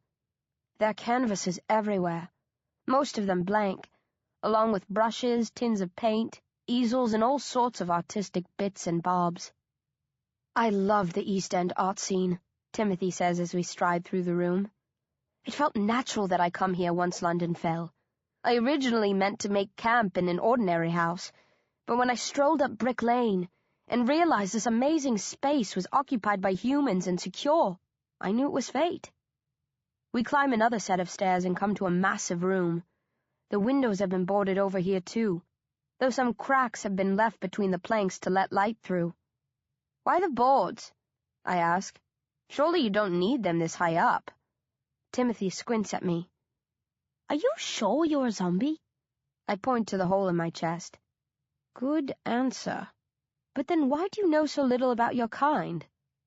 "I was locked up," I tell him. "I only broke free a few weeks ago, and I've laid low most nights since then." "Well," Timothy chuckles, "the good news is that if you like climbing, you're in for a treat. Those bones sticking out of your fingers are extraordinarily durable. They'll dig into wood, brick, all sorts of substances. Determined zombies can scale the walls of old buildings like this." The room is crammed with canvases, but unlike those downstairs, these have been worked on. A few are hanging, but most stand on the floor, propped against the walls. In some places, they're stacked 12 deep.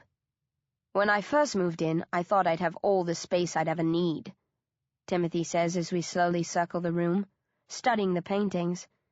"But I didn't anticipate my muse calling to me so strongly. As you can see, I've been prolific."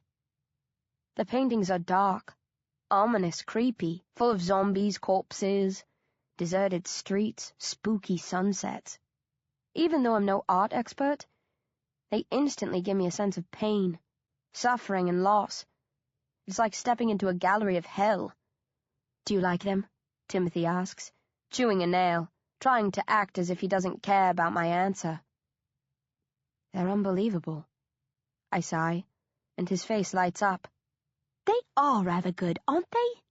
he chirps, picking up one of the canvases and beaming at it. It's a painting of a young girl, her head cracked open, brains spilling onto the pavement, face smeared with blood. But the way he gazes at it, it could be a painting of a bunch of flowers. "To be honest, I was never the most skilled of artists," Timothy admits. "But then the zombies rose up. Everyone fled or was killed. I was left here virtually alone, and something changed. It was like I woke up one morning with a new gift." Timothy sets down the painting and moves on, looking at the canvases in much the same way that a zombie looks at human skulls. "We're living in tragic, terrible times. I believe that I've been spared and given extra talent so that I can document the troubles. A higher force guides me, empowers me, protects me when I'm on the streets. I shouldn't have survived this long. The fact that I have—" He falls silent and stares at the dark paintings. I can see that they mean everything to him. "Do you believe in God?" Timothy asks me. I shuffle uneasily. "I dunno. I don't not believe. But I'm not sure." "I used to be uncertain too," he says, then waves an arm around at the atrocities captured on the canvases. "But who else could have done this to the world? Only the Almighty could have judged mankind and razed it to the ground in such brute, total fashion. I don't know why a loving God would do this to us," he whispers. "But if I keep on painting and study that which I've created for long enough, I think I can find out." He steps up to one of the paintings, carefully lays his fingers on it, and says softly, "This isn't really the work of Timothy Jackson. These were fashioned by the hand of God." 14. I think Timothy's a nutter, but I say nothing. If he wants to believe that God is working through him, I don't mind. As long as he doesn't try to convert me, he can believe whatever the hell he likes. Timothy shows me round the rest of the building. His sleeping quarters are basic, just blankets and pillows laid on the floor in one corner of a small room. He has a larder full of canned goods and bottles of water, Some wine and champagne, too. Several small freezers full of bread, meat, and other perishables. He keeps a radio, but only turns it on once or twice a week to catch up with any major breaking news. My greatest worry is that they'll bomb London, he says. There was talk of it in the early days. Zombies are everywhere, but they're especially prevalent in the big cities. According to some reporters, the army chiefs discussed leveling the likes of London and New York. Wiser heads prevailed, but if the rumors are to be believed, the suggestion is still on the table. If they ever go ahead with that, I want to get my paintings out of here. I don't mind if I get blown to pieces, but if the world lost my work, it would be an absolute tragedy. As impressive as the paintings are, I don't think their loss could be classed as a global disaster. But I don't share that opinion with Timothy. Don't you get lonely? I ask as we sit in the main room, and Timothy tucks into a corned beef sandwich. Why should I? He counters, nodding at the paintings. I have those for company. I work all the time when I'm awake, and I only sleep for 5, maybe 6 hours at night, although I must admit I've often felt exposed. It's dangerous for me out there on the streets. No one to help if I run into trouble. Maybe that's why you've been sent to me. What do you mean? I frown. He smiles crookedly. I don't think we met by coincidence. It was fate. God wants you to become my bodyguard, to ensure my work can continue. As I stare at him, his smile widens. You can stay with me. I'll share all that I have, help you find brains, be company for you. We'll be a team. Jackson and Smith, doing the work of the Lord. Neither one of us need ever be alone again. That sounds both tempting and creepy at the same time. Did you have a partner before all this? I ask, to change the subject. He nods, his smile fading. Alan, he was a sculptor. He could create the most lifelike hands. What happened to him? He became one of them, Timothy says emotionlessly. I went looking for him in his studio, but he'd already been infected. He chased me, almost killed me. I had to fight for my life. I managed to drive one of his chisels through his head. Timothy lays down his sandwich and stares ahead at nothing. That was when I created my first painting, he says softly. I mixed Alan's blood with the paint, careful to don gloves before touching it. I painted him as he was, lying there, teeth bared in a death snarl, the handle of the chisel sticking out of his skull. I wept as I painted, knowing it was beautiful, yet hating it at the same time. Part of me, the part that loves, cherishes, cares, died that day. It was a part that needed to die. It would have got in the way of my work. He lapses into silence, his expression distant. Do you still have that painting? I ask. No. I burned it and scattered the ashes over Alan's corpse. It would have felt like theft if I'd taken it. That moment belonged to him. I didn't want to steal it. But you've stolen all of these, I murmur, waving at the canvases. Yes, he sighs. I should feel guilty, but I don't. I can't afford guilt or love or anything pure like that. To do my job, I have to be as passionless as the zombies I paint and run from. He smiles fleetingly. That might be another reason why I've made it as far as I have. Maybe they realize, as they draw closer, that I'm not so different than them. In many ways, I'm one of the walking dead as well. Later, Timothy asks if he can sketch me before he hits the sack. I sit for him patiently while he stares at the hole in my chest and tries to bring it to life on a canvas. He shows it to me when he's done. My face is dimly painted with a mix of dark gray colors. All the focus is on the red and green mess around the hole where my boob should be. I hate the way I look in the drawing. You don't like it? Timothy notes, disappointed. It's just...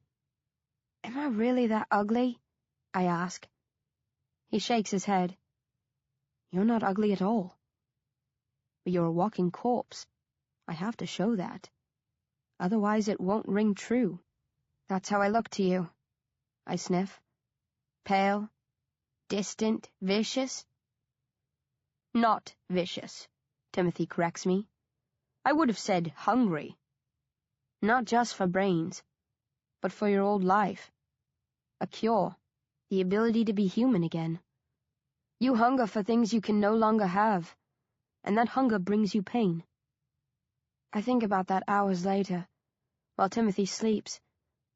I've stayed in the room of paintings, studying them silently, looking for familiar faces. I am in pain, all the time, and it's not just because I'm undead.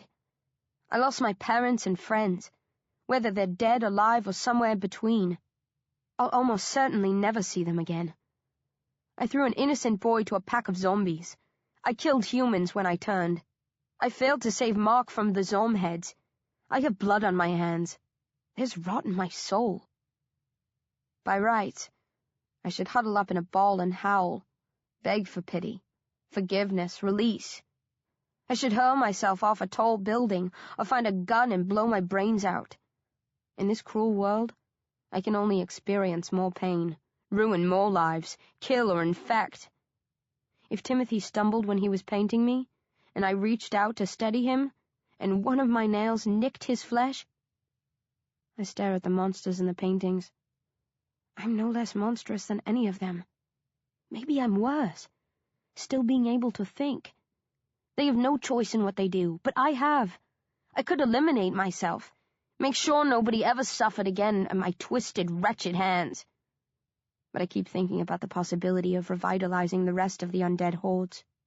If my blood could be used to restore consciousness in other zombies, it might help bring order back to this crazy, lethal world.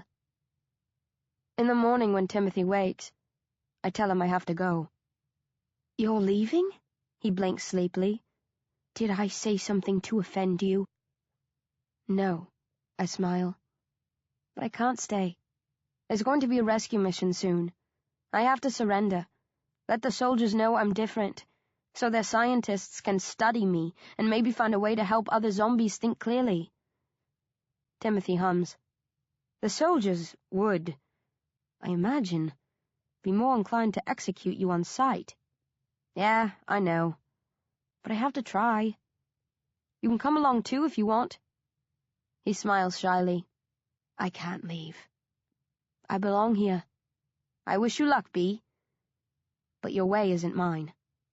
If they reject you, please bear in mind that you will always be welcome in my studio. Thanks, I chuckled dryly. I'd like to shake your hand, but... He chuckles too. One tiny scratch and I'd be history. If I do get out, I say hesitantly, is there anything you need? Anything I can send back to you? He shakes his head. Just tell people about my work. He gestures to the canvases. We'll all be here, the dead and I, waiting for the world to find us. What if they don't want to find you? I ask. People might not want to look at paintings of zombies, having seen so many of them in the flesh. They will, he insists. He walks over to the nearest painting, picks it up, and gazes into the face of a monster. This is the truth. Who we are and where we've come from. People are always drawn to the truth. It demands that we acknowledge it and learn. He closes his eyes and his face whitens. In the end, stripped bare of everything else, as everyone is eventually, all we're left with is the truth. I don't understand that. So I leave Timothy hugging his painting, eyes shut, lost to a world of madness or truth, or whatever you want to call it. 15. I've loads of time on my hands, so I decide to do a bit of sightseeing as I'm making my way towards the center of the city and cut south towards the river. I come to the Tower of London and stroll around the moat to the main entrance. Amazingly, I've never visited here before, not even on a school field trip. As I approach the gate, I spot a beef eater standing in the shadows of a hut. He growls and steps forward, squinting in the light. Part of his throat has been bitten out, and green moss grows round the hole like a wayward beard. I let him examine the gap in my chest. Once he's had a good look, I start forward, but he stops me. "Out of my way!" I snap, but when I try to wriggle past, he pushes me back. "I'm one of you, idiot!" I shout, and shove him aside. The beefeater slams an elbow into the side of my head as I'm passing, catching me by surprise. I haven't seen any zombies fighting with one another. I didn't think I had anything to fear.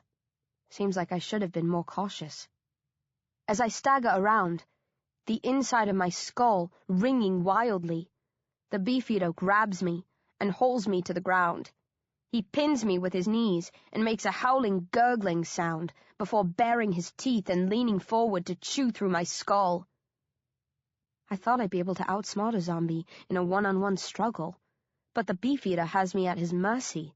All I can do is stare at him with horror as he opens his mouth wide and presses his fangs to the cold flesh of my forehead. For a few seconds, the beefeater holds that position. My sights are locked on the hole in his throat. If I could get a hand free, I could maybe rip the hole wide open. As I'm considering that, and wondering why the beefeater has paused, he leans back and looks at me stiffly. To my astonishment, he holds up a hand and makes a pinching gesture with his thumb and fingers. Then he cocks his head sideways questioningly. "You've got to be kidding," I groan, realizing what the issue is. The beefeater snarls and makes the gesture with his fingers again. He's a mindless, cannibalistic killer. But somewhere deep, in that ruined brain of his, an old spark of instinct is driving him to do what he did every working day when he was alive. "Okay," I wheeze. "If you let me up, I'll play ball. I'm a good girl. I am." The beefeater squints at me. I offer a shaky smile. He grunts and gets off, studying me suspiciously, as if he thinks I'm going to try to trick him. Shaking my head in disbelief, I get to my feet and make for the ticket office that I passed on my way. The windows have been smashed in. I lean over the counter and grab a ticket from the nearest machine. Returning to the gate, I hand the ticket to the stickler of a zombie beefeater. He takes it from me, nods gruffly, and returns to his post, letting me through. Unbe-bloody-leavable! I go on a tour of the famous buildings, but most are packed with zombies, including a lot of overweight tourists who probably prefer their brains in batter and deep-fried. So I stick to the paths for the most part. I'm sorry I didn't come when it was operational. I couldn't care less about the crown jewels, but I'd have loved to learn more about the prisoners who were held here and all the heads that were chopped off. I recall the legend that if the ravens ever fled the tower, or died out, the city would fall. I always dismissed that as a story, most likely cooked up by a raven handler who wanted to make sure he was never driven out of a job. But as I wander, I note glumly that there isn't a bird to be seen, apart from a few brittle bones, beaks, and feathers. Coincidence? Probably. But it gives me a mild dose of the creeps all the same. Did some scraggly, wild-eyed soothsayer predict this disaster all those centuries ago? Was this plague of the living dead always destined to happen? Uneasy, I push on sooner than I'd meant to, waving goodbye to the beefeater as I pass. No hard feelings. In an odd sort of way, I respect him. He's stuck true to his principles, even in death. I don't mind that he roughed me up. In his position, I'd like to think that I'd do the same. I crossed Tower Bridge. It hasn't escaped the turmoil unscathed. A plane came down in this area. I guess a zombie must have gotten on board and caused chaos, and chunks of the wreckage are lying in the river where it crashed. On its way, it took out the 2 walkways at the top of the bridge, smashing straight through them. The towers that they were attached to weren't damaged, It's as if someone came along and snipped off the connecting tunnels with a giant pair of scissors. Rubble from the walkways is strewn across the road, and footpaths, so I have to zigzag my way across. I pause at the point where the two halves of the bridge meet. How cool would it be if I found the engine rooms and raised the drawbridge? I grin as I imagine it, then shake my head regretfully. Time might be on my side, but I don't have that much to play with. Besides, I'm not a child. I'm on a deadly serious mission. This is proper grown-up business. The strangely shaped glass-fronted mayor's building is gleaming in the sun, half blinding me. I hurry on past and head for the HMS Belfast, thinking I might go for a stroll around the deck. But as I approach, I spot humans on board. They've barricaded the gangway, and several are standing guard, heavy rifles hanging by their sides. As I stare at the living people, bewildered to find them here, one of them spots me, raises his gun, and opens fire. Yelping, I duck out of sight and wait for the bullets to stop. When they do, I take off my jacket and wave it at the people on the boat. "Ahoy!" I roar, getting all nautical. "My name's B. Smith. I don't mean you any harm. I want to—" The guy starts shooting again before I can finish. Bullets rip through my jacket, and one almost blows a couple of my fingers off. Cursing, I drop the jacket, then yank it to safety. I don't know who the people on the boat are, but they clearly like their own company, and when someone's armed to the teeth and quick on the trigger, a wise girl gives them all the space in the world that they want. I detour via Tooley Street. I remember Dad telling me that the London dungeon used to be here before it moved. I always loved that ghoulish maze of torment and atrocity, but I don't think I'll ever bother with it again. This city of the dead boasts more than enough public horrors. Like the hanging Zom-B on— I stop and wince. The Zom-B who was dangling from the lamppost on Bethnal Green Road. I meant to free him when I left Timothy's place, but I forgot all about him. It's no biggie. In fact, it seems ridiculous to worry about a single Zom-B in this city of monsters. But if I was in his position, and someone had the power to set me free and didn't? What if you free him and he ends up killing Timothy? Part of me sulks as I turn to head back the way I came. That's life, I shrug. The Zom-B doesn't thank me when I cut him down, or show the least sign that he's grateful. Instead, having paused to sniff me in case I'm worth tucking into, he hurries away, seeking shelter, stumbling into anything in his path, unable to see clearly out of his almost totally white eyes. Feeling more of a time-wasting fool than a good Samaritan, I retrace my steps and make it back to Tooley Street by early afternoon. Moving on, I slip past Southwark Bridge and cast a wary eye over the shell of the globe. I never went to a show there. Wild horses couldn't have dragged me. But I know all about this place. It's where they used to put on Shakespearean plays every summer. As I consider the fact that nobody will ever stage a 4-hour version of Hamlet or King Lear here ever again, I break out into a smile and chuckle wickedly. The downfall of civilization isn't all bad news. 16. I'm heading for the impressive-looking Tate Modern when I spot a small boat pulling up to the pier. I watch with astonishment as 9 people pile out and march towards shore like tourists on a day trip. But these aren't like any tourists I've ever seen. All 9, 4 men and 5 women, are dressed in blue robes. Their arms are bare. Each has a tiny blue symbol scrawled across their forehead, and they chant softly as they progress. I hang back as the group ignores the art museum and heads on to the pedestrian bridge, which my dad used to call the Wobbly Bridge, since it wobbled so badly when it first opened that they had to close it for months to steady it up. Something about these people unsettles me. They don't seem to be carrying any weapons, yet they're walking around openly. Hasn't anyone told them about the zombies? I follow the group onto the bridge, wait until we're halfway across. St. Paul's Cathedral towers ahead of us, then call out to them, "Hey!"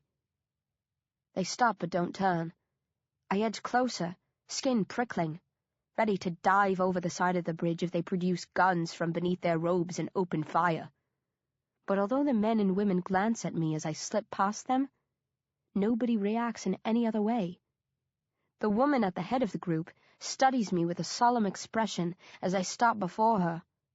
She's pretty, but has a pinched, stern face. Her hair is pure white. All the others have white hair too, which makes me think it's dye, so it's hard to judge her age. "You are one of the restless dead," the woman says, having noted the hole in my chest. "Yeah." She cocks her head. "I did not know that the undead could speak." "Most can't. I'm an exception." The woman nods, then spreads her arms wide. "I am Sister Claire, of the Order of the Schnarks. Have you come to attack us, foul creature of the lost?" "No." "You have not come to slice open our skulls and feast on our brains?" She presses, pale blue eyes hard in the glaring sunlight.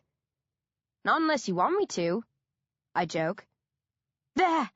the woman exclaims to those behind her. "The blessing of the Schnarks are with us, as I told you they would be." The people in the robes mutter appreciatively and bow their heads. Sister Claire basks in their adulation, then trains her gaze on me again. "Are you a vile imp sent to guide us?" she asks, haughtily. "No," I growl, resisting the urge to punch her in the nose. "I saw you getting out of the boat and was curious.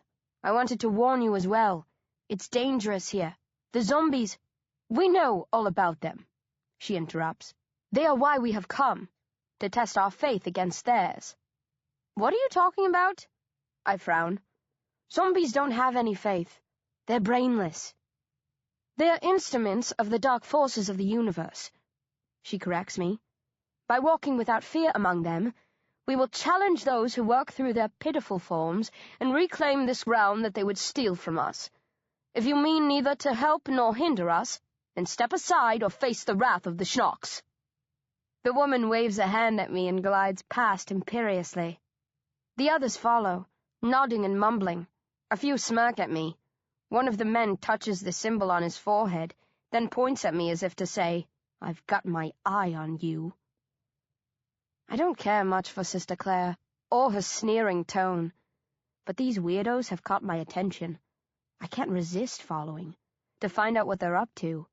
So, ignoring the fact that they don't care for my company, I trail after them as they cross the bridge and wander into the zombie-infested bowels of the city. 17. The fearless members of the Order of the Schnarks march to St. Paul's and stop outside, chanting happily, beaming at one another. The sun is shining brightly and no zombies are on the streets. It's as if we have the city to ourselves. Sister Claire leads the group on a full circuit of the cathedral, then heads east. I try to wring more information out of her as they proceed.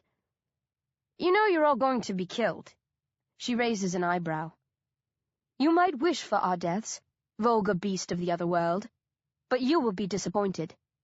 We have the power of the Schnarks on our side. No harm will befall us." "What are the Schnarks?" I press. "Some sort of religious group?" "We are of the true religion," Sister Claire tells me, and points a finger at the sky. "The religion of the stars." "The stars," the others echo dreamily, all pointing upwards. "Celestial beings have always gazed down on us," Sister Claire continues. "Since the dawn of mankind they have encouraged us, rewarded us when we are deserving, punished us when we have sinned. They are the Schnarks." "Aliens?" I laugh. "Give me a break." She smiles condescendingly. "Like so many others, you can only mock. That is why you were turned into a pitiful mockery of the human form while we were spared." This world was disgusting, overcrowded with vain, petty humans. It needed clearing so that a fresh, clean civilization could grow out of the ashes of the old. The Schnarks would never have done this to us, since they are creatures of love. But there are other forces at work in the universe, agents of destruction. The Schnocks protected us from them in the past, but this time, for our own good, they let their foes wreak havoc. But they shielded the believers and kept us safe, so that we can guide the others who survived. I gape at Sister Claire and the lunatics who follow her. You think that you know better than us, Sister Claire smirks.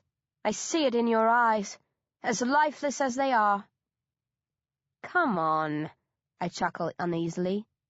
You can't really believe that aliens did this, or that they're guarding you. If not the Schnocks, then who? She asks. The government, scientists, terrorists. Take your pick. She shakes her head.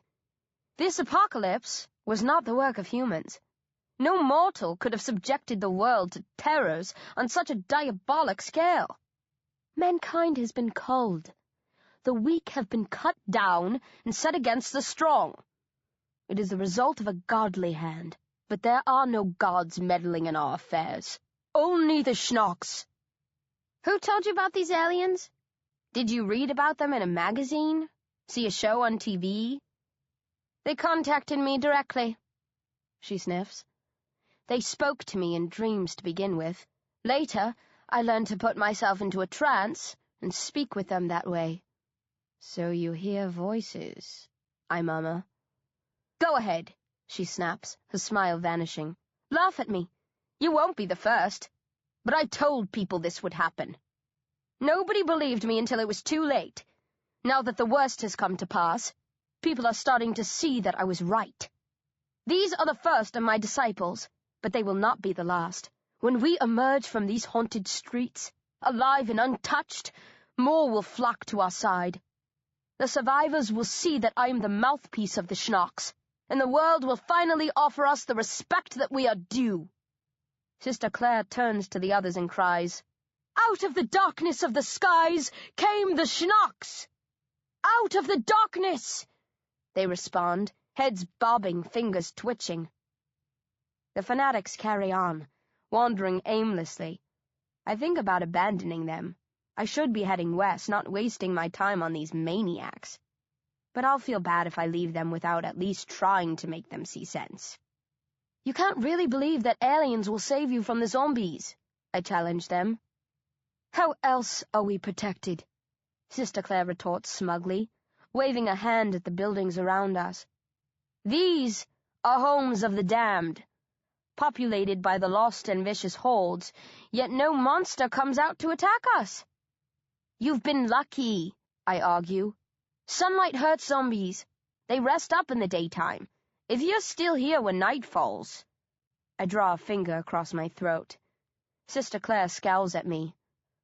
You know nothing of these matters, child of the lost. Leave us be. I know that you're mad, I snap, and I know that you don't truly believe what you're preaching. You put your lives fully on the line if you did. What are you talking about? Sister Claire asks, drawing to a halt. It's brave of you to come here, I drawl, smiling tightly at the men and women in the robes. But you'd have come when it was dark if you wanted to prove beyond doubt that you were under heavenly protection. Or you'd go into one of these buildings, packed with the living dead, stand in the middle of them and chant away to your heart's content. But you don't, because you know deep down that you'd be eaten alive. I flash my sharp teeth at them. Sister Claire's face reddens, and she opens her mouth to have a go at me.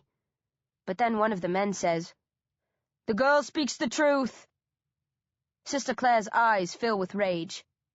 You doubt me, Sean, she shrieks. No, the man called Sean says without lowering his gaze. I believe, but we must face our enemy. If the Schnocks are looking down on us kindly, as I'm sure they are, we can walk through the ranks of the undead and the whole world will know that what we say is true. Otherwise, people will sneer at us, as she has, and claim it was merely good fortune that we passed through these streets unharmed. Sister Claire licks her lips nervously. I catch a glimpse of uncertainty in her expression. Part of her knows this is madness. I can lead you back to your boat, I say softly. You can return to wherever you were hiding before. You'll die if you go on." She stares at me for a long moment, then she spits in my face. As I pull back, shocked, she faces her followers. "The demon wants to lure us back to our boat and send us on our way. She is afraid of us, afraid of the Schnocks." The other men and women start jeering and spitting at me. My temper flares and I flex my fingers, ready to rip them to pieces. I take a step forward, snarling. I think if Sister Claire stepped away, I'd go for her. But she doesn't retreat. Instead, she takes a step towards me, tilting her head back, offering her throat. "Go ahead, servant of the darkness," she hisses. "Kill me if that is what your foul masters demand. I will die happily in the service of the Schnocks." The others fall to their knees and offer their throats too. I shake my head and lower my hand, remembering Tyler Bayer, recalling my vow to be a better person. Sister Claire tuts, then her features soften. "No. It was wrong of me to blame you for what you have become. You were weak, as so many were. But it is not for us to condemn you. You are suffering enough." Her gaze settles on something behind me. She starts to smile again. "But the imp is right about one thing, brothers and sisters. We do need to confront the forces of darkness directly, to prove beyond a shadow of a doubt that we are blessed. Let us face our destiny and show the world that ours is the one true way. Follow me!" Sister Claire sets off at a jog. The others rise and hurry after her, chanting even faster than before, buzzing now, ready to follow their leader into the jaws of hell if she demands it of them. Turning to see where they're going, I realize she's leading them to a place even deadlier than the fabled gates of the underworld. We've come to the threshold of Liverpool Street Station. There are probably scores of zombies down there on the concourse, sheltering from the sun. Sister Claire is at the top of the steps that descend into that murky den of the dead. "No!" I yell. "Don't do it! I didn't mean to dare you! I believe! You don't have to prove anything to me! Come back!" But Sister Claire only flashes me a smile of twisted triumph. Then she heads down, followed by the others, into the zombie-friendly gloom. 18. I can't bear to let them go off by themselves, so I race after them, down the steps into the stomach of what was once commuter heaven. It's not as dark down here as I thought. The station lets in quite a lot of light, so most of the zombies and residents have avoided the concourse. Still, there must be 100 or more of the beasts, who were resting in the shade around the main ring of the station, and every single one of them is now pushing forward, closing in on the 9 robed, doomed humans. Sister Claire acts as if she's unaware of the threat, and marches to the center of the concourse. Her chant turns into a song, and the others take it up, a dull tune about stars and aliens, and how the chosen will be spared the wrath of the skies. The deluded humans come to a halt in the middle of the station and form a circle, hands linked, feet planted firmly, singing joyously. The zombies pushing closer, closer. Then stop, about a yard away. I stare with disbelief at the white-haired men and women singing loudly. The zombies massed around them but not moving in for the kill, swaying softly, as if held in place by the sound of the song. Or by something else. It's crazy, but I find myself starting to wonder. As I slip through the ranks of the living dead into the empty space around Sister Claire and her followers, I'm ready to believe. Why not? Their story makes as much sense as anything else in these bewildering times. "You see?" Sister Claire whispers ecstatically. "They're held in place by the power of the Schnocks. They cannot raise a hand against those who are true." "This is incredible," I croak. "Yes," Sister Claire says with justified satisfaction.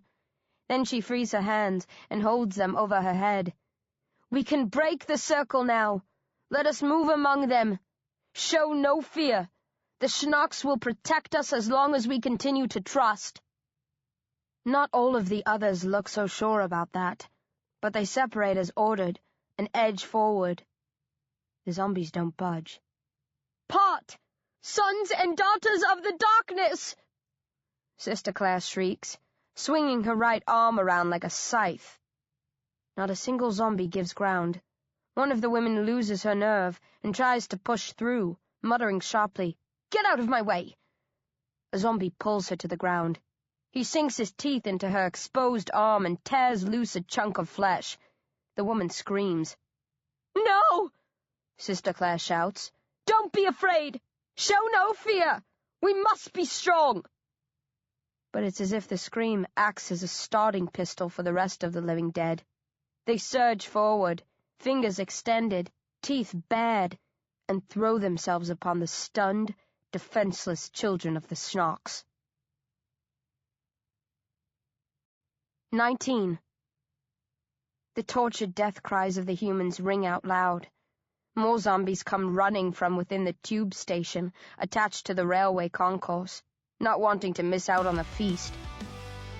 I throw myself into the middle of the carnage and punch zombies aside, creating a narrow gap. "This way!" I bellow. I'm closest to Sister Claire, and she hasn't been attacked yet, so she's first past.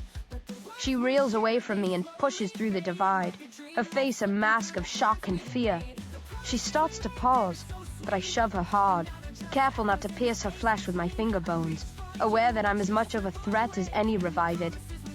"Run!" I roar at her, then try to pull some of the others free of the chaos.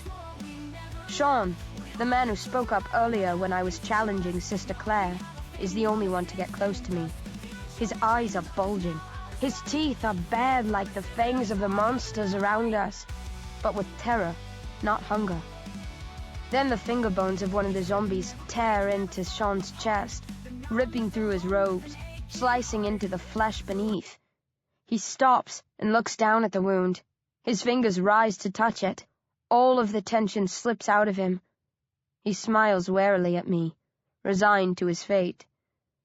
As I stare at him with horror, he spreads his arms and starts singing again. He carries on singing even when the zombies drag him down and chew through the bone of his skull, although towards the end it becomes more of a gurgling noise, and the words are lost, along with the tune. I don't stay to watch him die. As soon as I realize that the others are beyond help, I race after Sister Claire, determined to do all I can to save at least one of the 9, even though she probably deserves salvation the least of any of them. Sister Claire was headed towards the stairs, but the zombies pouring through from the tube station have blocked that route. As she hesitates, I call to her, "I can see another exit at the far end.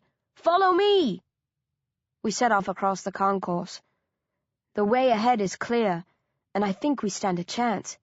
But then the zombies who couldn't get their hands on the other humans set their sights on Sister Claire, and me. In the chaos, they won't be able to tell me apart from one of the living, so they'll tear into me too if they catch us. A couple of seconds later, it's clear we can't make it. Zombies stream into the path ahead of us, blocking the way. I draw to a halt, and Sister Claire runs into my back. She tries to break past, but I stop her. "We're trapped." "No!" she screams. "You've got to save me! Don't let me die!"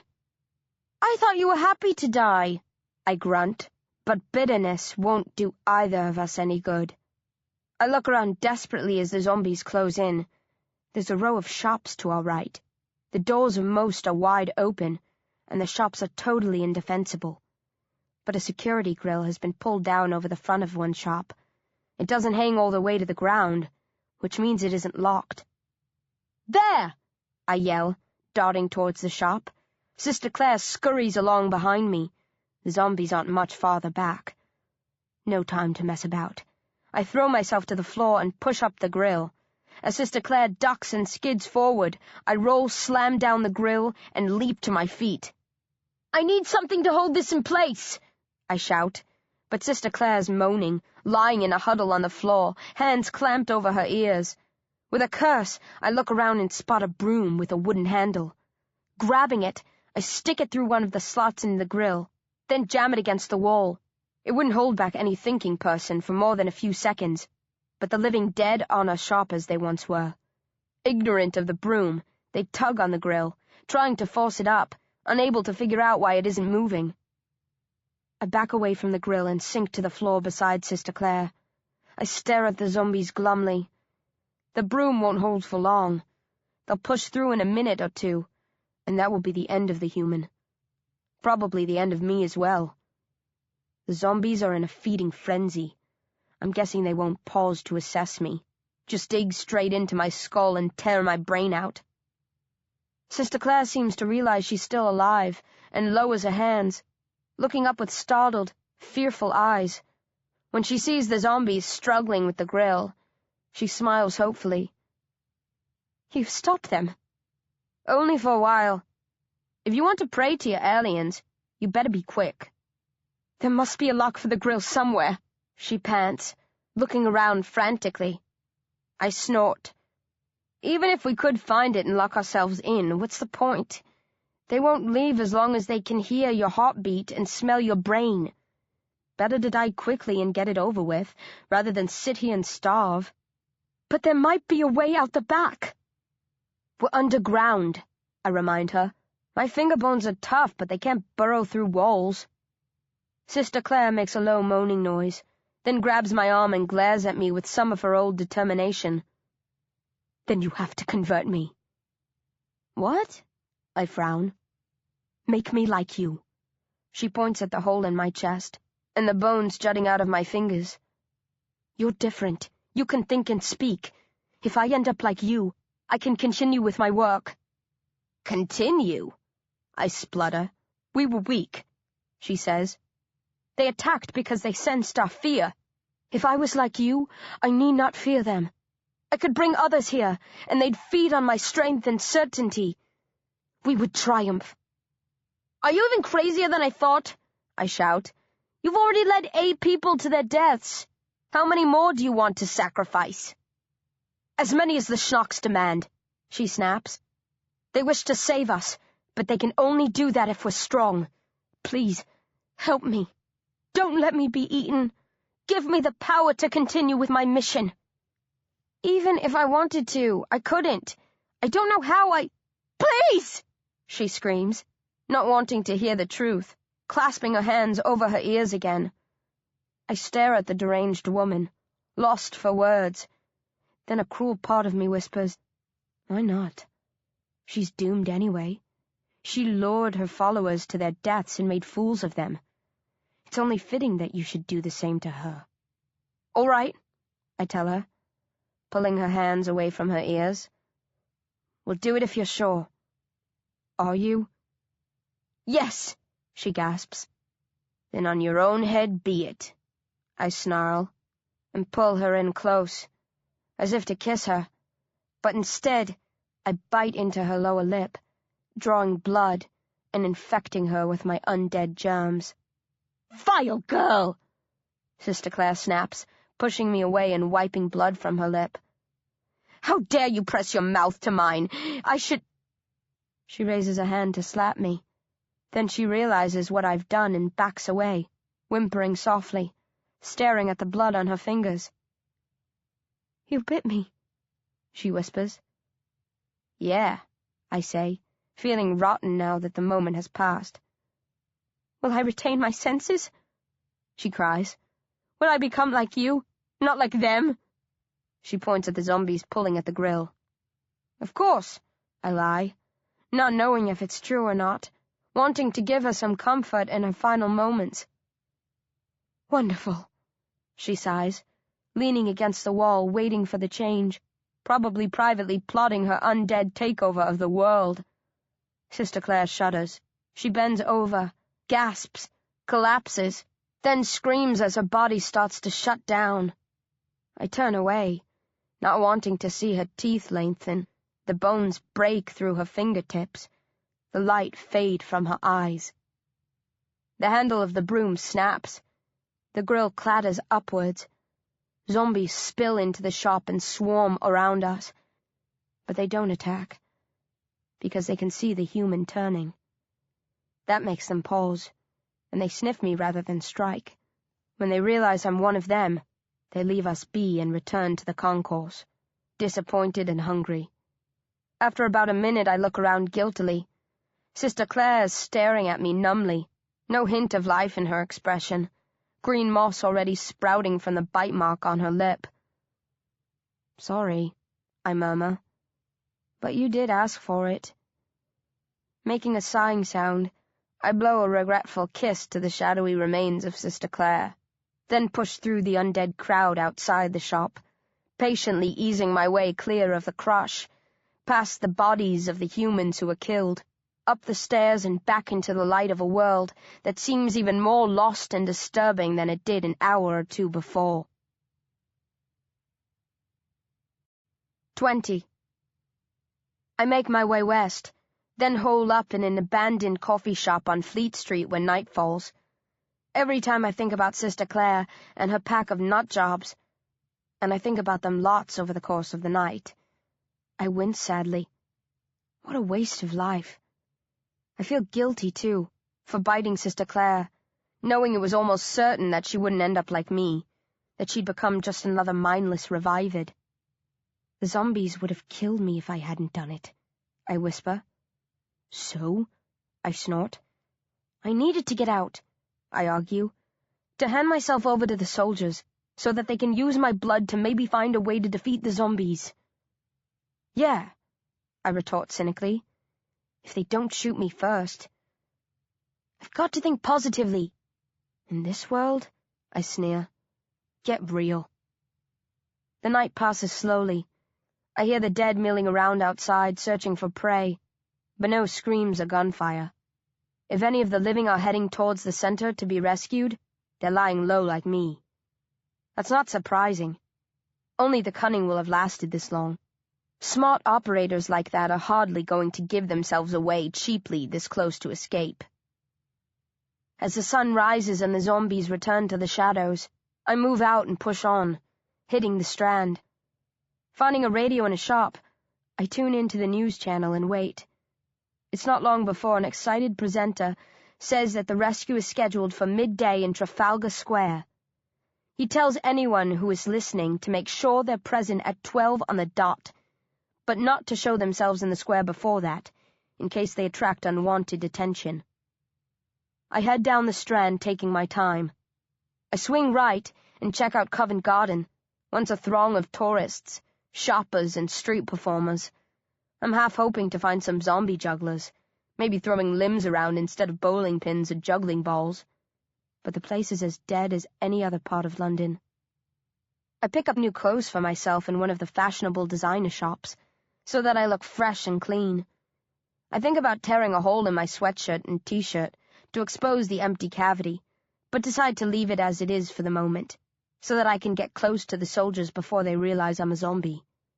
I file down my teeth and bones sticking out of my fingers and toes. The bones are harder to disguise than the hole in my chest. I pull on a pair of shoes that are 3 sizes too big for me, and gloves that are more suited to a giant. The shoes are uncomfortable, and the gloves won't hide the shape of the bones up close, but they should get me near and give me a chance to make my case. I also pick up a pair of watches that would have cost almost as much as our flat in the old days. They're accurate to the smallest fraction of a second, resistant to shock, waterproof, and they automatically adjust for summer or winter time. I attach one to either wrist, so that I can be absolutely sure of the time. I don't want to miss my shot at rescue because of a dodgy watch. I get to Trafalgar Square 5 minutes before midday. I'm not the first to arrive. 7 people are already present, 3 men, a woman with a baby, a girl of 8 or 9, and a boy a bit younger than me. They're huddled together in the middle of the square, between the 2 fountains, ignoring the warning not to arrive earlier than 12. I was expecting warriors, tough men in leathers, carrying guns. But this lot looks like any group of tourists that you would have seen here a year ago. "Are you one of us?" the woman with the baby shouts when she spots me striding towards them. "That depends. Who are you?" I shout back. They relax at the sound of my voice. They obviously don't know about talking zombies, or they wouldn't be so trusting. Others come out of the shadows as I draw closer to the group in the center. 2 from the direction of the mall, 1 from behind the 4th plinth, 3 more, not together but separately, from Whitehall. They approach cautiously, checking out the buildings as they creep along, keeping to the middle of the road. I was worried that the people at the heart of the square might grow suspicious if I kept my distance, but to my relief, the other newcomers hang back too, not willing to associate too closely with strangers, ready to make a break for freedom if anything goes wrong. There's no cheerful banter. Apart from the 7 in the middle, who mutter among themselves, nobody speaks. Everyone looks wary, studying the others suspiciously, scanning the buildings around the square for signs of life, or, to be more accurate, unlife. At 12 o'clock exactly, 4 helicopters buzz into view overhead. They're military vehicles, armed with missiles and machine guns. The helicopters do a few circuits over the square, checking to make sure that everyone beneath them is human.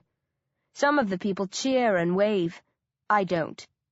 I'm not sure if the soldiers will view me as a friend or an enemy, so I don't want to draw their scrutiny until I have to. Satisfied with what they see, 3 of the helicopters set down on the terrace at the top of the steps, between the square and the National Gallery. The 4th remains airborne, hovering ominously, the pilot keeping watch over the others, ready to support them from the air if necessary. 4 soldiers slide out of each helicopter.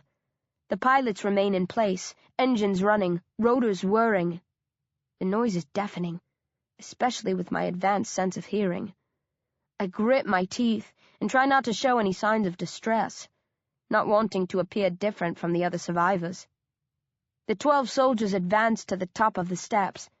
Everyone in the square has started moving towards them. A couple of people are running.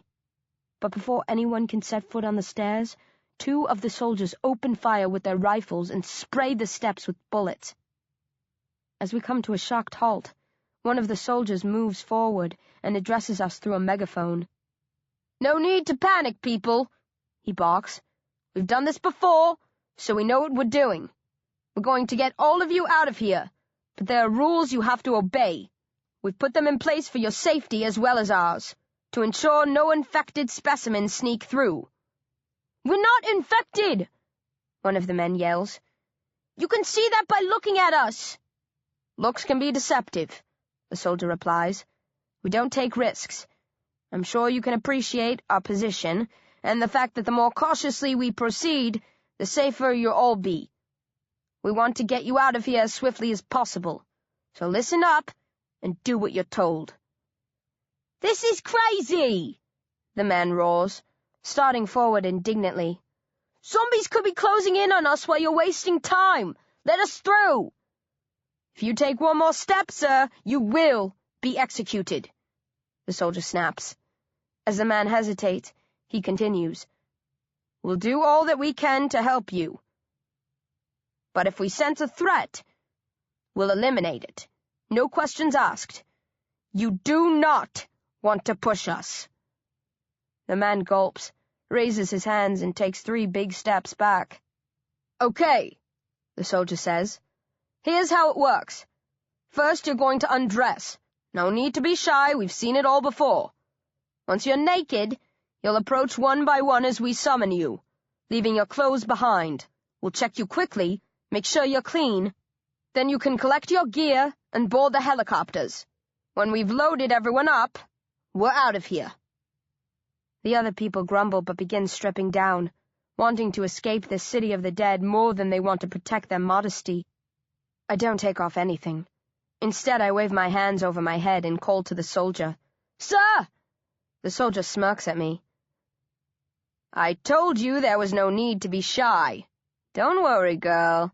Nobody's going to take photos of you." "That doesn't bother me.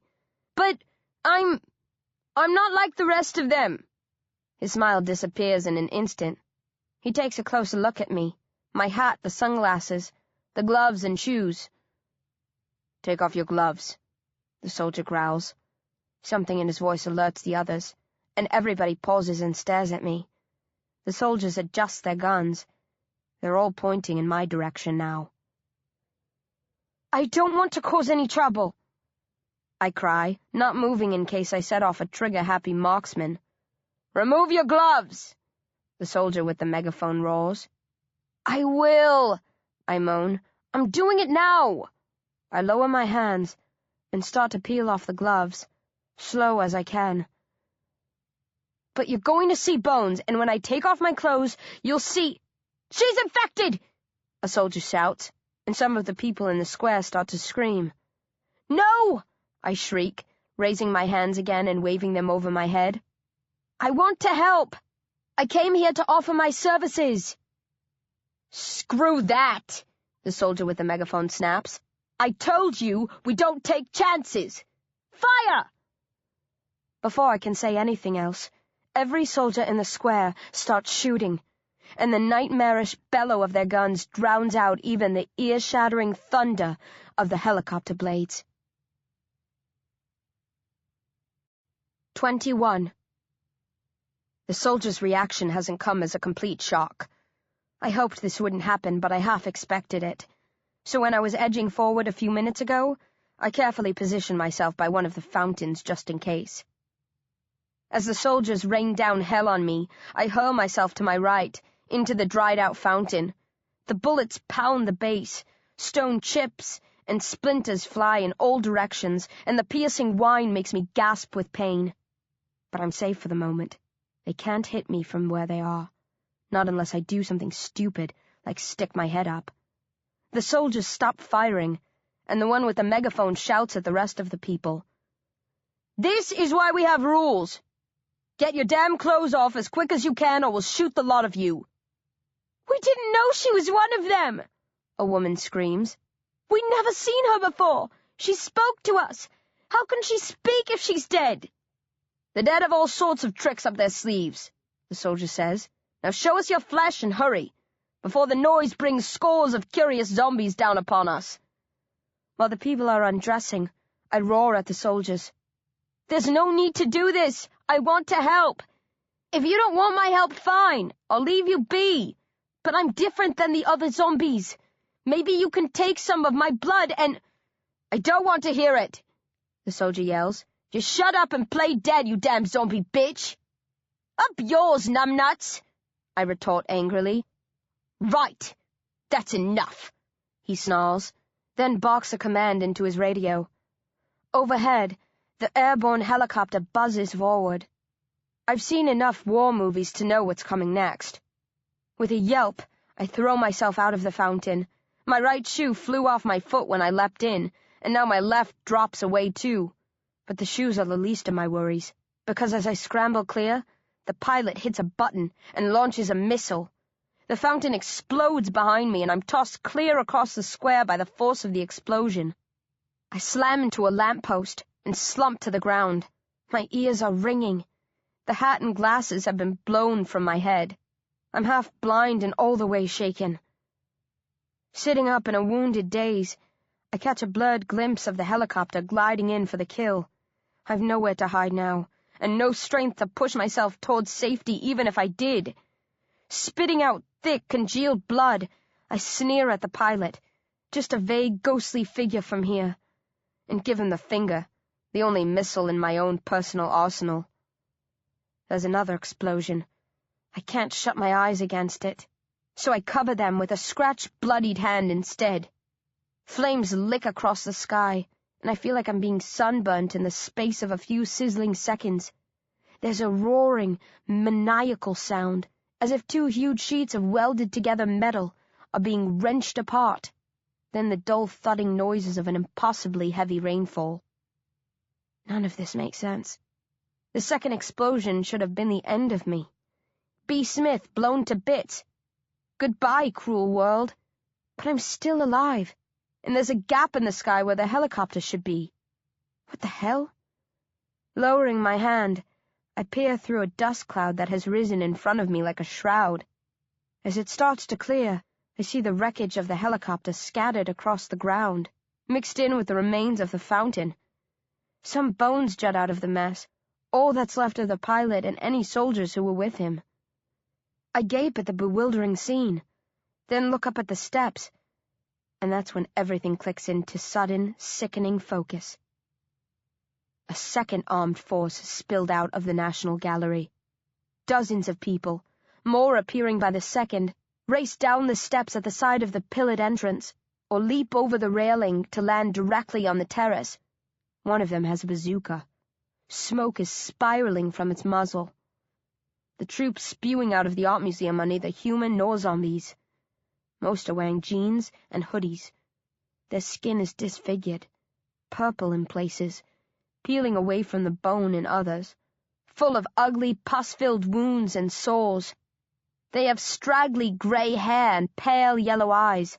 I can't see from here, but I know that inside their mouths, their few remaining teeth are black and stained, their tongues scabby and shriveled, and if they spoke, the words would come out snarled and gurgled.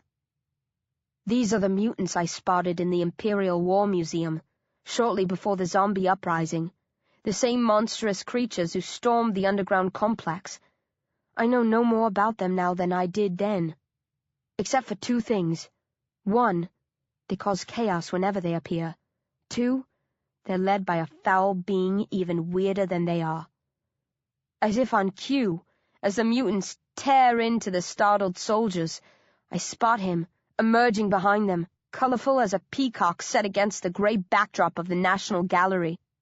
He stands between two pillars, arms spread wide, grinning insanely, the pink V-shaped gouges carved into the flesh between his eyes and lips, visible even from here, through the dust and with my poor eyes. I can't see the button that he wears on his chest, the one with his name on it, but I know that if I could, it would read, as it did when I first met him underground on that night of spiders and death, Mr. Dowling. Send in the clown. 22. The mutants swarm round the soldiers in helicopters. They're soon joined by a pack of zombies, who follow them out of the National Gallery. Shaded from the sun by long Matrix-style leather jackets, huge straw hats and sunglasses. I'm sure the jackets, hats, and glasses were chosen for them by Mr. Dowling. Two of the helicopters are overrun before their pilots can react. The third manages to clear the ground, but then the mutant with a bazooka reloads, takes aim and fires. It comes crashing back to Earth, taking out the bottom section of a building where a bookshop once stood. The soldiers fight doggedly, first with their guns, then with knives in their hands, but there are too many mutants and zombies. Within a minute, the last of the human troops has been cut down, and Trafalgar Square belongs to Mr. Dowling and his warped warriors.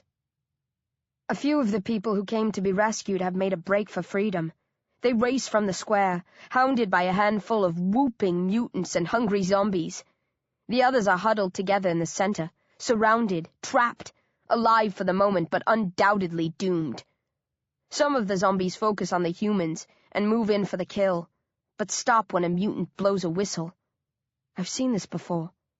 Mr. Dowling's henchmen have the power to command the living dead.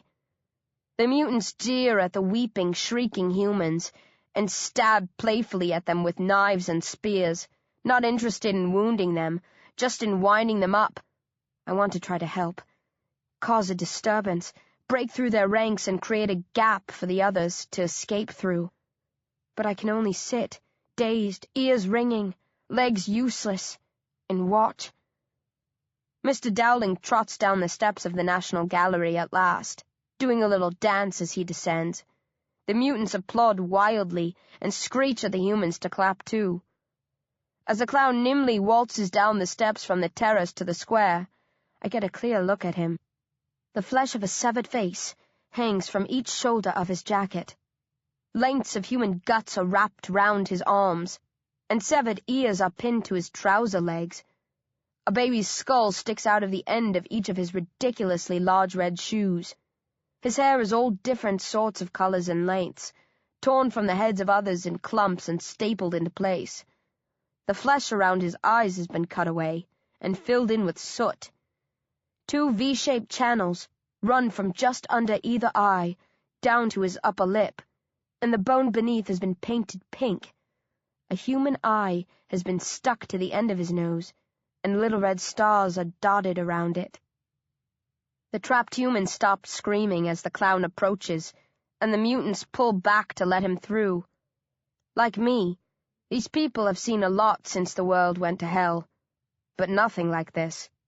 Mr. Dowling belongs to another dimension entirely, one even crazier and more twisted than this undead hellhole.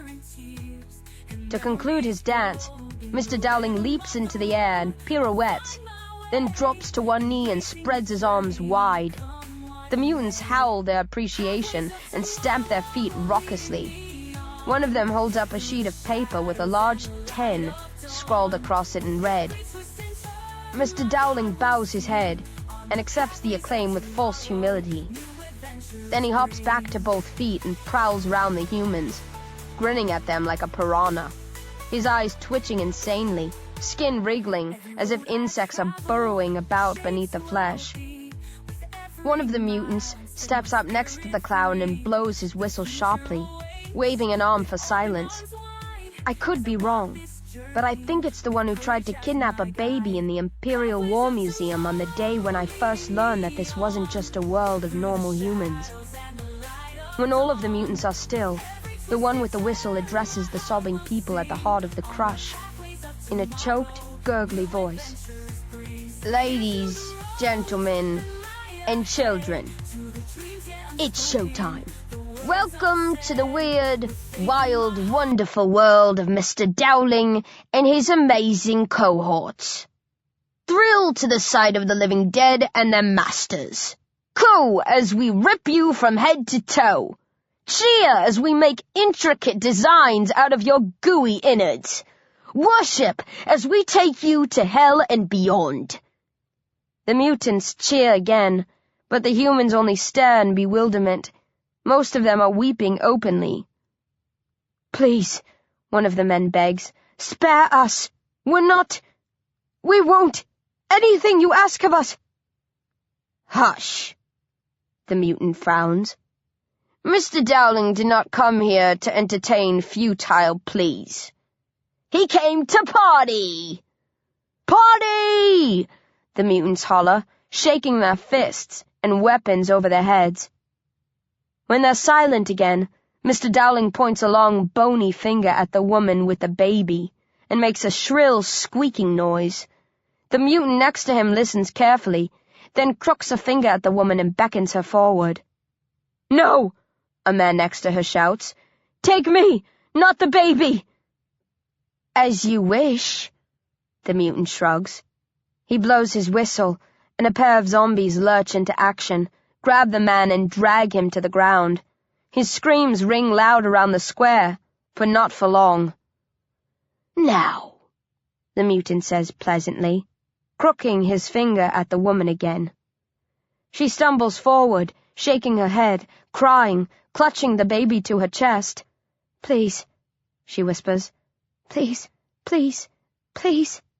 The mutant makes a soothing, tutting noise, then pries the baby from her and hands it to Mr. Dowling. The clown takes the child with surprising gentleness and rocks it in his arms. The baby gurgles happily, unaware of the danger it's in. Mr. Dowling makes another sharp, questioning noise. Is it a boy or a girl? The mutant asks politely. Girl, the woman gasps, eyes on her child, fingers clasped in silent prayer, rooted to the spot, helpless and terrified. The clown nods slowly and squeals again. Mr. Dowling says that he's glad. The mutant translates. He's not in a boyish mood today. If it had been a boy, he would have dashed its head open and fed its brains to our zombies. But, since it's a girl, he's inclined to be merciful. He's not going to hurt her? The woman croaks, tearing her eyes away from the baby and looking to the mutant with the slightest glimmer of hope. That depends on the choice you make, the mutant says. Choose, the other mutants murmur. The word sounds obscene on their scabby, twisted tongues. I don't understand, the woman frowns. It's very simple, the mutant grins. The ever-generous Mr. Dowling is giving you a choice. You can choose to spare your baby or your colleagues. He nods at the other humans in the square. You mean... She gulps, eyes widening. You got it, sweet thing. The mutant chuckles obscenely. We butcher the baby, or we kill everybody else. Your call. Now. Choose. Choose, the others repeat again, their pale yellow eyes alive with repulsive yearning. As the woman struggles with her choice, someone squats next to me and says, As distasteful as this is, it should be intriguing. Mr. Dowling always puts on a memorable show. I look around in a daze. The man is tall and thin, but with a pot belly. He's wearing a striped suit with a pink shirt. He has white hair and pale skin, long fingers, and unbelievably large eyes, twice the size of any normal person's, almost fully white, but with a tiny, dark pupil burning fiercely at the center of each. Owl man, I moan.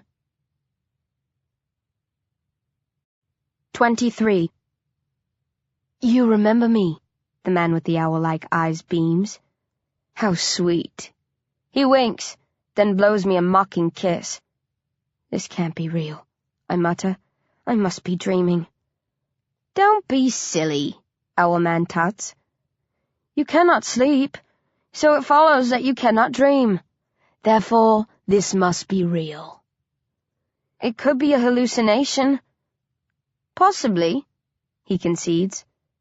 But it isn't. Now tell me, are you hurt? Can I help you? He reaches out a hand. I push myself away from his creepy-looking fingers and wipe dirt and blood from my forehead. How are you here? I ask. The last time I saw you was in my bedroom.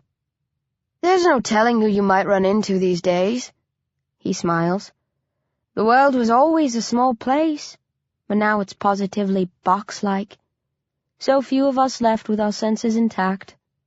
Our paths cannot fail to cross. Owlman stands and stretches. I frown as I study him.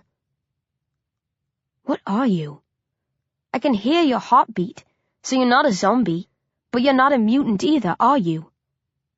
Certainly not, he says, sniffing as if offended. I am... He pauses, thinks for a moment, then shrugs. I am, as you so poetically put it, Owlman. That is all you need to know about me for now. My mind is whirring. There's so many questions I want to put to him. About the mutants, Mr. Dowling, why certain zombies revitalize. I have a feeling that if anyone can answer those questions, it's him. But before I can ask Owlman anything, the mutant with the whistle shouts at the woman faced with the impossible choice. Time's up! Choose or we slaughter them all. Baby, adults, the lot. Owlman grimaces.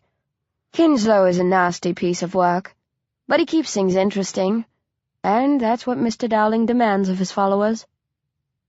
I get the sense that Owlman doesn't approve of what's going on, but he doesn't try to stop it, just observes the sick show with a neutral expression. Hurry! The mutant called Kinslow croaks. Choose now, or... He produces a knife and passes it to Mr. Dowling. The clown laughs as he takes it, then slides the blade up beneath the baby's chin. Them! The woman howls, falling to the ground with horror. Take them! Spare my child! The other people scream with fear and outrage, but their cries are cut short when Kinslow blows his whistle again. 3 long toots. At his command, the living dead surge forward and tuck into the hapless humans. Survivors no longer, just zombie fodder now. This is awful, I groan, turning my gaze away. Yes, Owlman says morosely. But it's about to get even worse. Look. Mr. Dowling hasn't handed back the baby. As the zombies finish off the last of the humans and tuck into fresh, warm brains, the clown strides among them, still clasping the infant. Kinslow and the woman trail after him, the mutant snickering, the woman distraught. "My girl," she whimpers, reaching for the baby. "In a minute," Kinslow snaps, pulling her back. "You don't want to disturb Mr. Dowling when he's preoccupied. You wouldn't like him if he lost his temper." The clown comes to a halt over a thin male zombie who was digging into the open head of the boy, who wasn't much younger than me. He watches the zombie for a while, then sticks his left index finger into a hole in the man's throat, where he was bitten when still alive. His finger comes out wet and red, with a soft choking noise. He puts the finger into the baby's mouth, and the little girl's lips close on it trustingly. "No!" the girl's mother screams, sensing the threat too late to prevent it. She tries to throw herself at the clown, but Kinslow kicks her legs out from beneath her, and she collapses. "No, no, no!" she screeches, covering her ears with her hands as the baby's brittle bones extend and snap through the skin of her fingers and toes. "You told me you'd spare her! You promised!" "We did spare her," Kinslow says, taking the zombie baby from Mr. Dowling and holding her out to the woman who was once her mother. "She still lives. In a fashion. She's as wriggly and alert as ever. Just a little less breathy. Now take her. She's yours to do with as you wish." Kinslow presses the baby into her mother's arms. Her tiny sharp teeth, newly sprouted, snap together as she stares at the woman whose brain smells so good and tempting, even to one as young as this. The woman gazes down on her ruined child for a full minute in horrified silence. The clown and Kinslow, waiting to see what she'll do next, everybody watching with wretched fascination, except for the feasting zombies. Then, like a person sleepwalking, she undoes the buttons on her shirt and frees her breast. She presses her daughter to it and lets the undead baby bite and feed, murmuring softly to her, stroking her hair, vowing to care for her, even in death. "A touching scene," Owlman murmurs. "Bastard," I snarl at him. "There's no point blaming me," he says. "I wasn't responsible." "You didn't do anything to stop it, though, did you?" I challenge him. "That's not my role," he says. "We all have a role to play in life, and unlike many unfortunate souls, I am all too aware of what the universe demands of me. I simply follow the path that destiny demands, as we all must." "Even if it means letting babies be sacrificed?" I sneer. "Yes," Owlman whispers, and a sad look crosses his oversized eyes. "You may find this hard to believe, but I have done even worse than that in my time. I fear that you might too, over the course of the grim days and nights to come." "What are you talking about?" I snap. "Remember when you could dream? Remember the babies on the plane?" I shiver at the memory. Owlman also asked me about my dreams the last time we met. "What about the bloody nightmares?" I growl. "They mocked you, Becky," he says. "I was sure you would survive and regain your senses, just as I was certain we would meet again. You are a creature of the darkness, the same as myself and Mr. Dowling. Like us, I fear that you too will end up destined to play a cruel, vicious part in the shaping of the future. Some of us cannot escape the damnable reach of fate." Before I can ask Owlman what that means, he stands and calls to Kinslow and Mr. Dowling. "I have someone here I think you might be interested in." The clown bounds across, Kinslow racing to keep up. Mr. Dowling stops in front of me and beams as if to welcome an old friend. "You made it out," Kinslow grunts, pulling up beside his master. "Mr. Dowling said that you would. You caught his eye underground. He told me you were the cream of the crop." "See, Becky?" Owlman mutters. "Mocked." Kinslow glares at the tall man with the owlish eyes, but says nothing. Mr. Dowling bends over until his face is in front of mine. The last time he did that, he spat a shower of spiders over me. But today, I can't see anything in his mouth. Only a long black tongue. The clown smells worse than an open sewer. My nose wrinkles, and I try to turn my face away, but he grabs my chin and forces me to maintain eye contact. As he stares into my soul with his beady, twitching eyes, he squeals a few times, softly. "He wants to know if you're ready to come with us," Kinslow says. "He knows that you disapprove of many of the things we do, but he's willing to teach you, spend time with you, show you the way forward, share his power with you." "He's out of his tiny mind if he thinks I'll ever have anything to do with you lot," I jeer. "You're freaks, every last damn one of you. I wouldn't spit on you if you were on fire, even if I could spit." The clown tilts his head sideways and frowns. "You should kill her for saying a thing like that," Kinslow growls. "Mr. Dowling decides who to kill and who to spare," Owlman thunders, his smooth voice dropping several octaves in the space of a heartbeat, his eyes flaring. "Don't ever forget that, or speak out of turn again. He makes the calls, not you." "Of course," Kinslow says quickly, fear mixed in with his apology.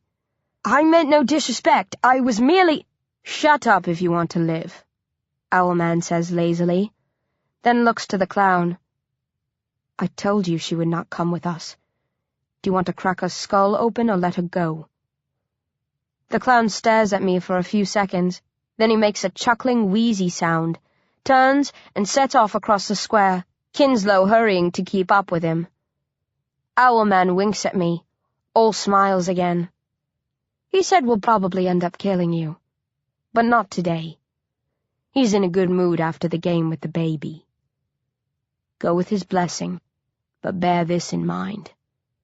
No matter where you go, no matter what you do, he knows you're out there, and he can find you any time he likes. You haven't seen the last of Mr. Dowling, Becky. Not by a long shot." Owlman peels away and follows the mutants and their master. I watch numbly as the clown gathers his posse and leads them from the square. Someone starts to sing an old ballad about murder and revenge, and by the time they pass from sight, they've all joined in, one big happy party, heading off in search of fresh pickings, leaving me to fester in the square, surrounded by the wreckage of the helicopters and the cooling bodies of the dead. 24. I remain in Trafalgar Square overnight, barely moving, staring at nothing, wishing somebody would come along and free me from this unholy hell of an existence. Zombies trail through the square over the course of the night, scraping dry the skulls of the corpses, ridding them of every last scrap of brain. Some come sniffing to make sure I'm not edible too. I ignore them and focus on the empty feeling inside, remembering the baby, the mutants, Owlman, the clown, the bloodshed. In the morning, as the sun rises, and the carnage is revealed in all its gory glory once again, I push myself to my feet, pick up my trusty Australian hat that is lying nearby, dusty but undented, and turn my back on the grisly scene. I'm in a universe of pain, and limp badly as I shuffle away, but my wounds aren't fatal. I'll survive, unfortunately. In a numb daze, I start down Whitehall. It's not an especially long road, but it takes me ages to get to the end, hobbling and limping, dripping occasional drops of thick, gooey blood from wounds I don't even begin to explore. I pass Downing Street, once home to the Prime Minister. I know he didn't make it out of London alive. The news programs mentioned his loss a few times. He hasn't been missed. His cabinet neither. The army runs the country these days. I wonder if the PM is still inside number 10, a zombie like so many of his voters, resting until dark. I could check. The gate is open and unguarded, and probably would any other time. But I'm too weary to care about such trivialities, This country has fallen. Babies are being turned into zombies and feeding on their mothers. Who cares about stuffy politicians now? Big Ben comes into view. I pause and stare glumly at the clock tower. The hands have stopped at just before 5:15. It doesn't chime anymore. I doubt it ever will again. A dead clock at the heart of a dead city. As I edge past the Houses of Parliament, I spot a large red Z sprayed near the base of Big Ben, an arrow underneath pointing towards Westminster Bridge. I had planned to turn left and crawl along the riverbank, heading back east to more familiar territory, to see out my time on home turf. But the arrow intrigues me. I've seen others like it during my march west. I think they might be the work of Mr. Dowling. He sketched a blood-red Z on my cheek when he visited me in my cell, in the underground bunker. But I'm not sure. Maybe they were sprayed by humans, survivors hoping to guide others to their hideout. If so, they might be more interested in my offer of assistance than the soldiers were. Silly old bee.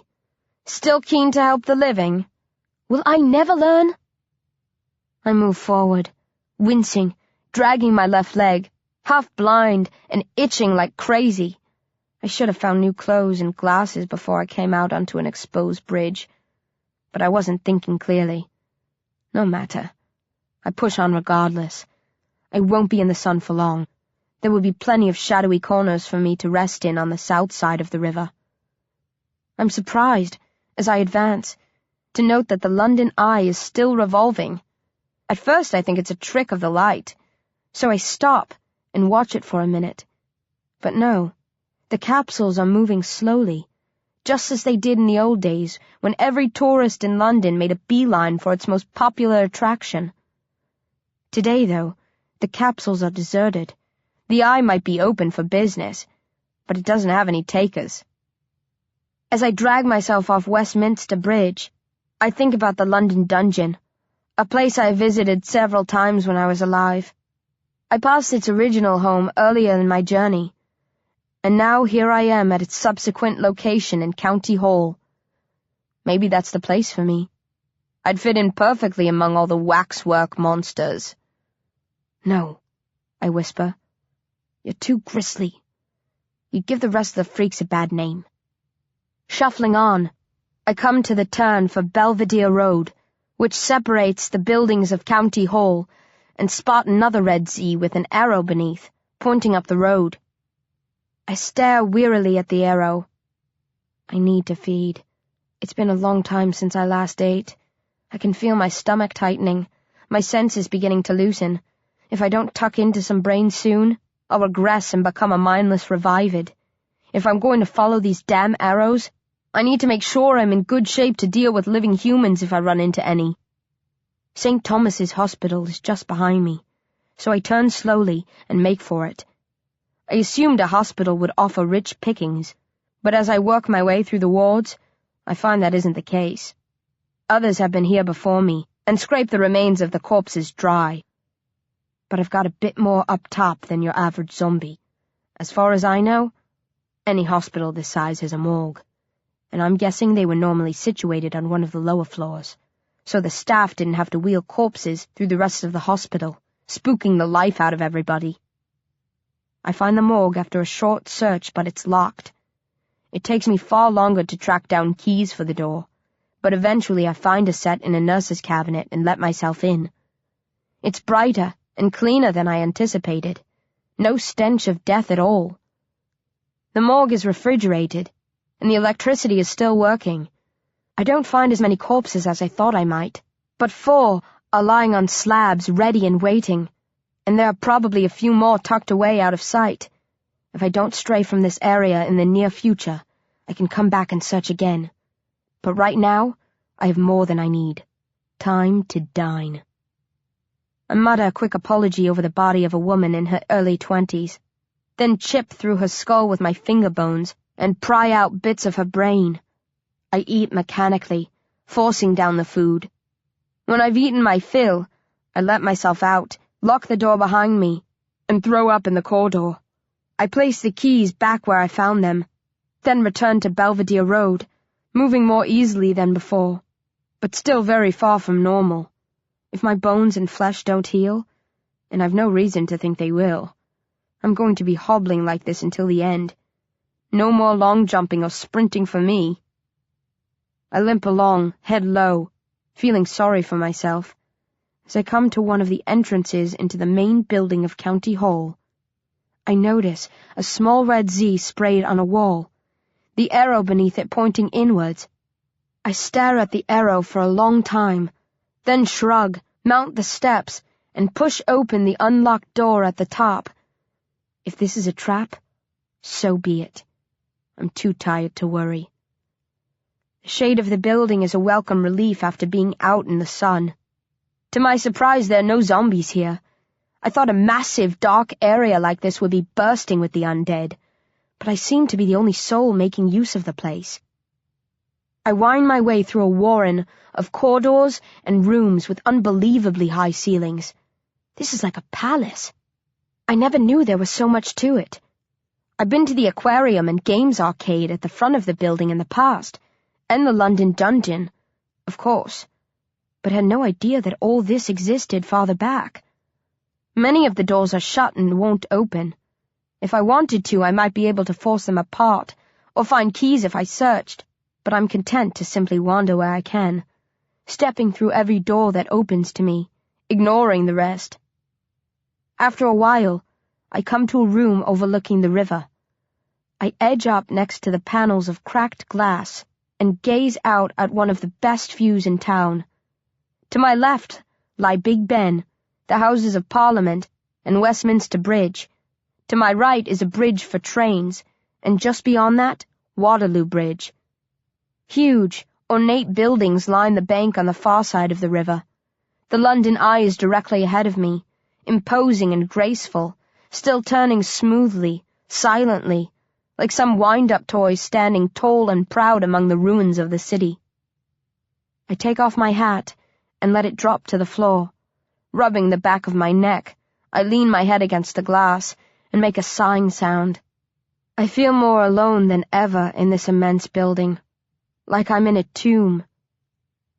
Then, as I'm glumly considering where I should turn next, from just behind me, out of the shadows of what was an empty room when I entered, somebody coughs politely and says, "Good morning, Miss Smith. We've been expecting you." To be continued. This has been a Hachette audio production of Zom-B City. Written by Darren Shan. Read by Emma Galvin. Produced and directed by Christine M. Farrell. Recorded by Tommy Herron. Post-production by James Bennett.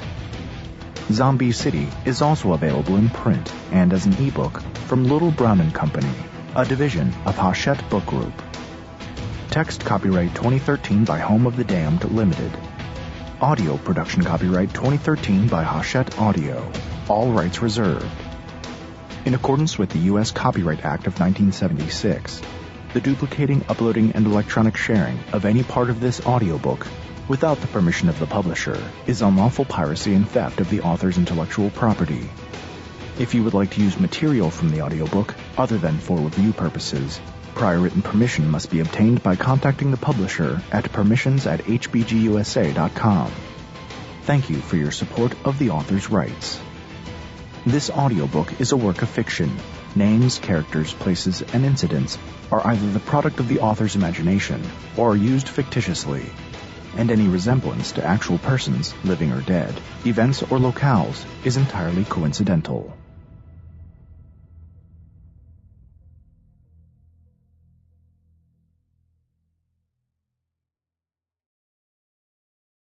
Audible hopes you have enjoyed this program.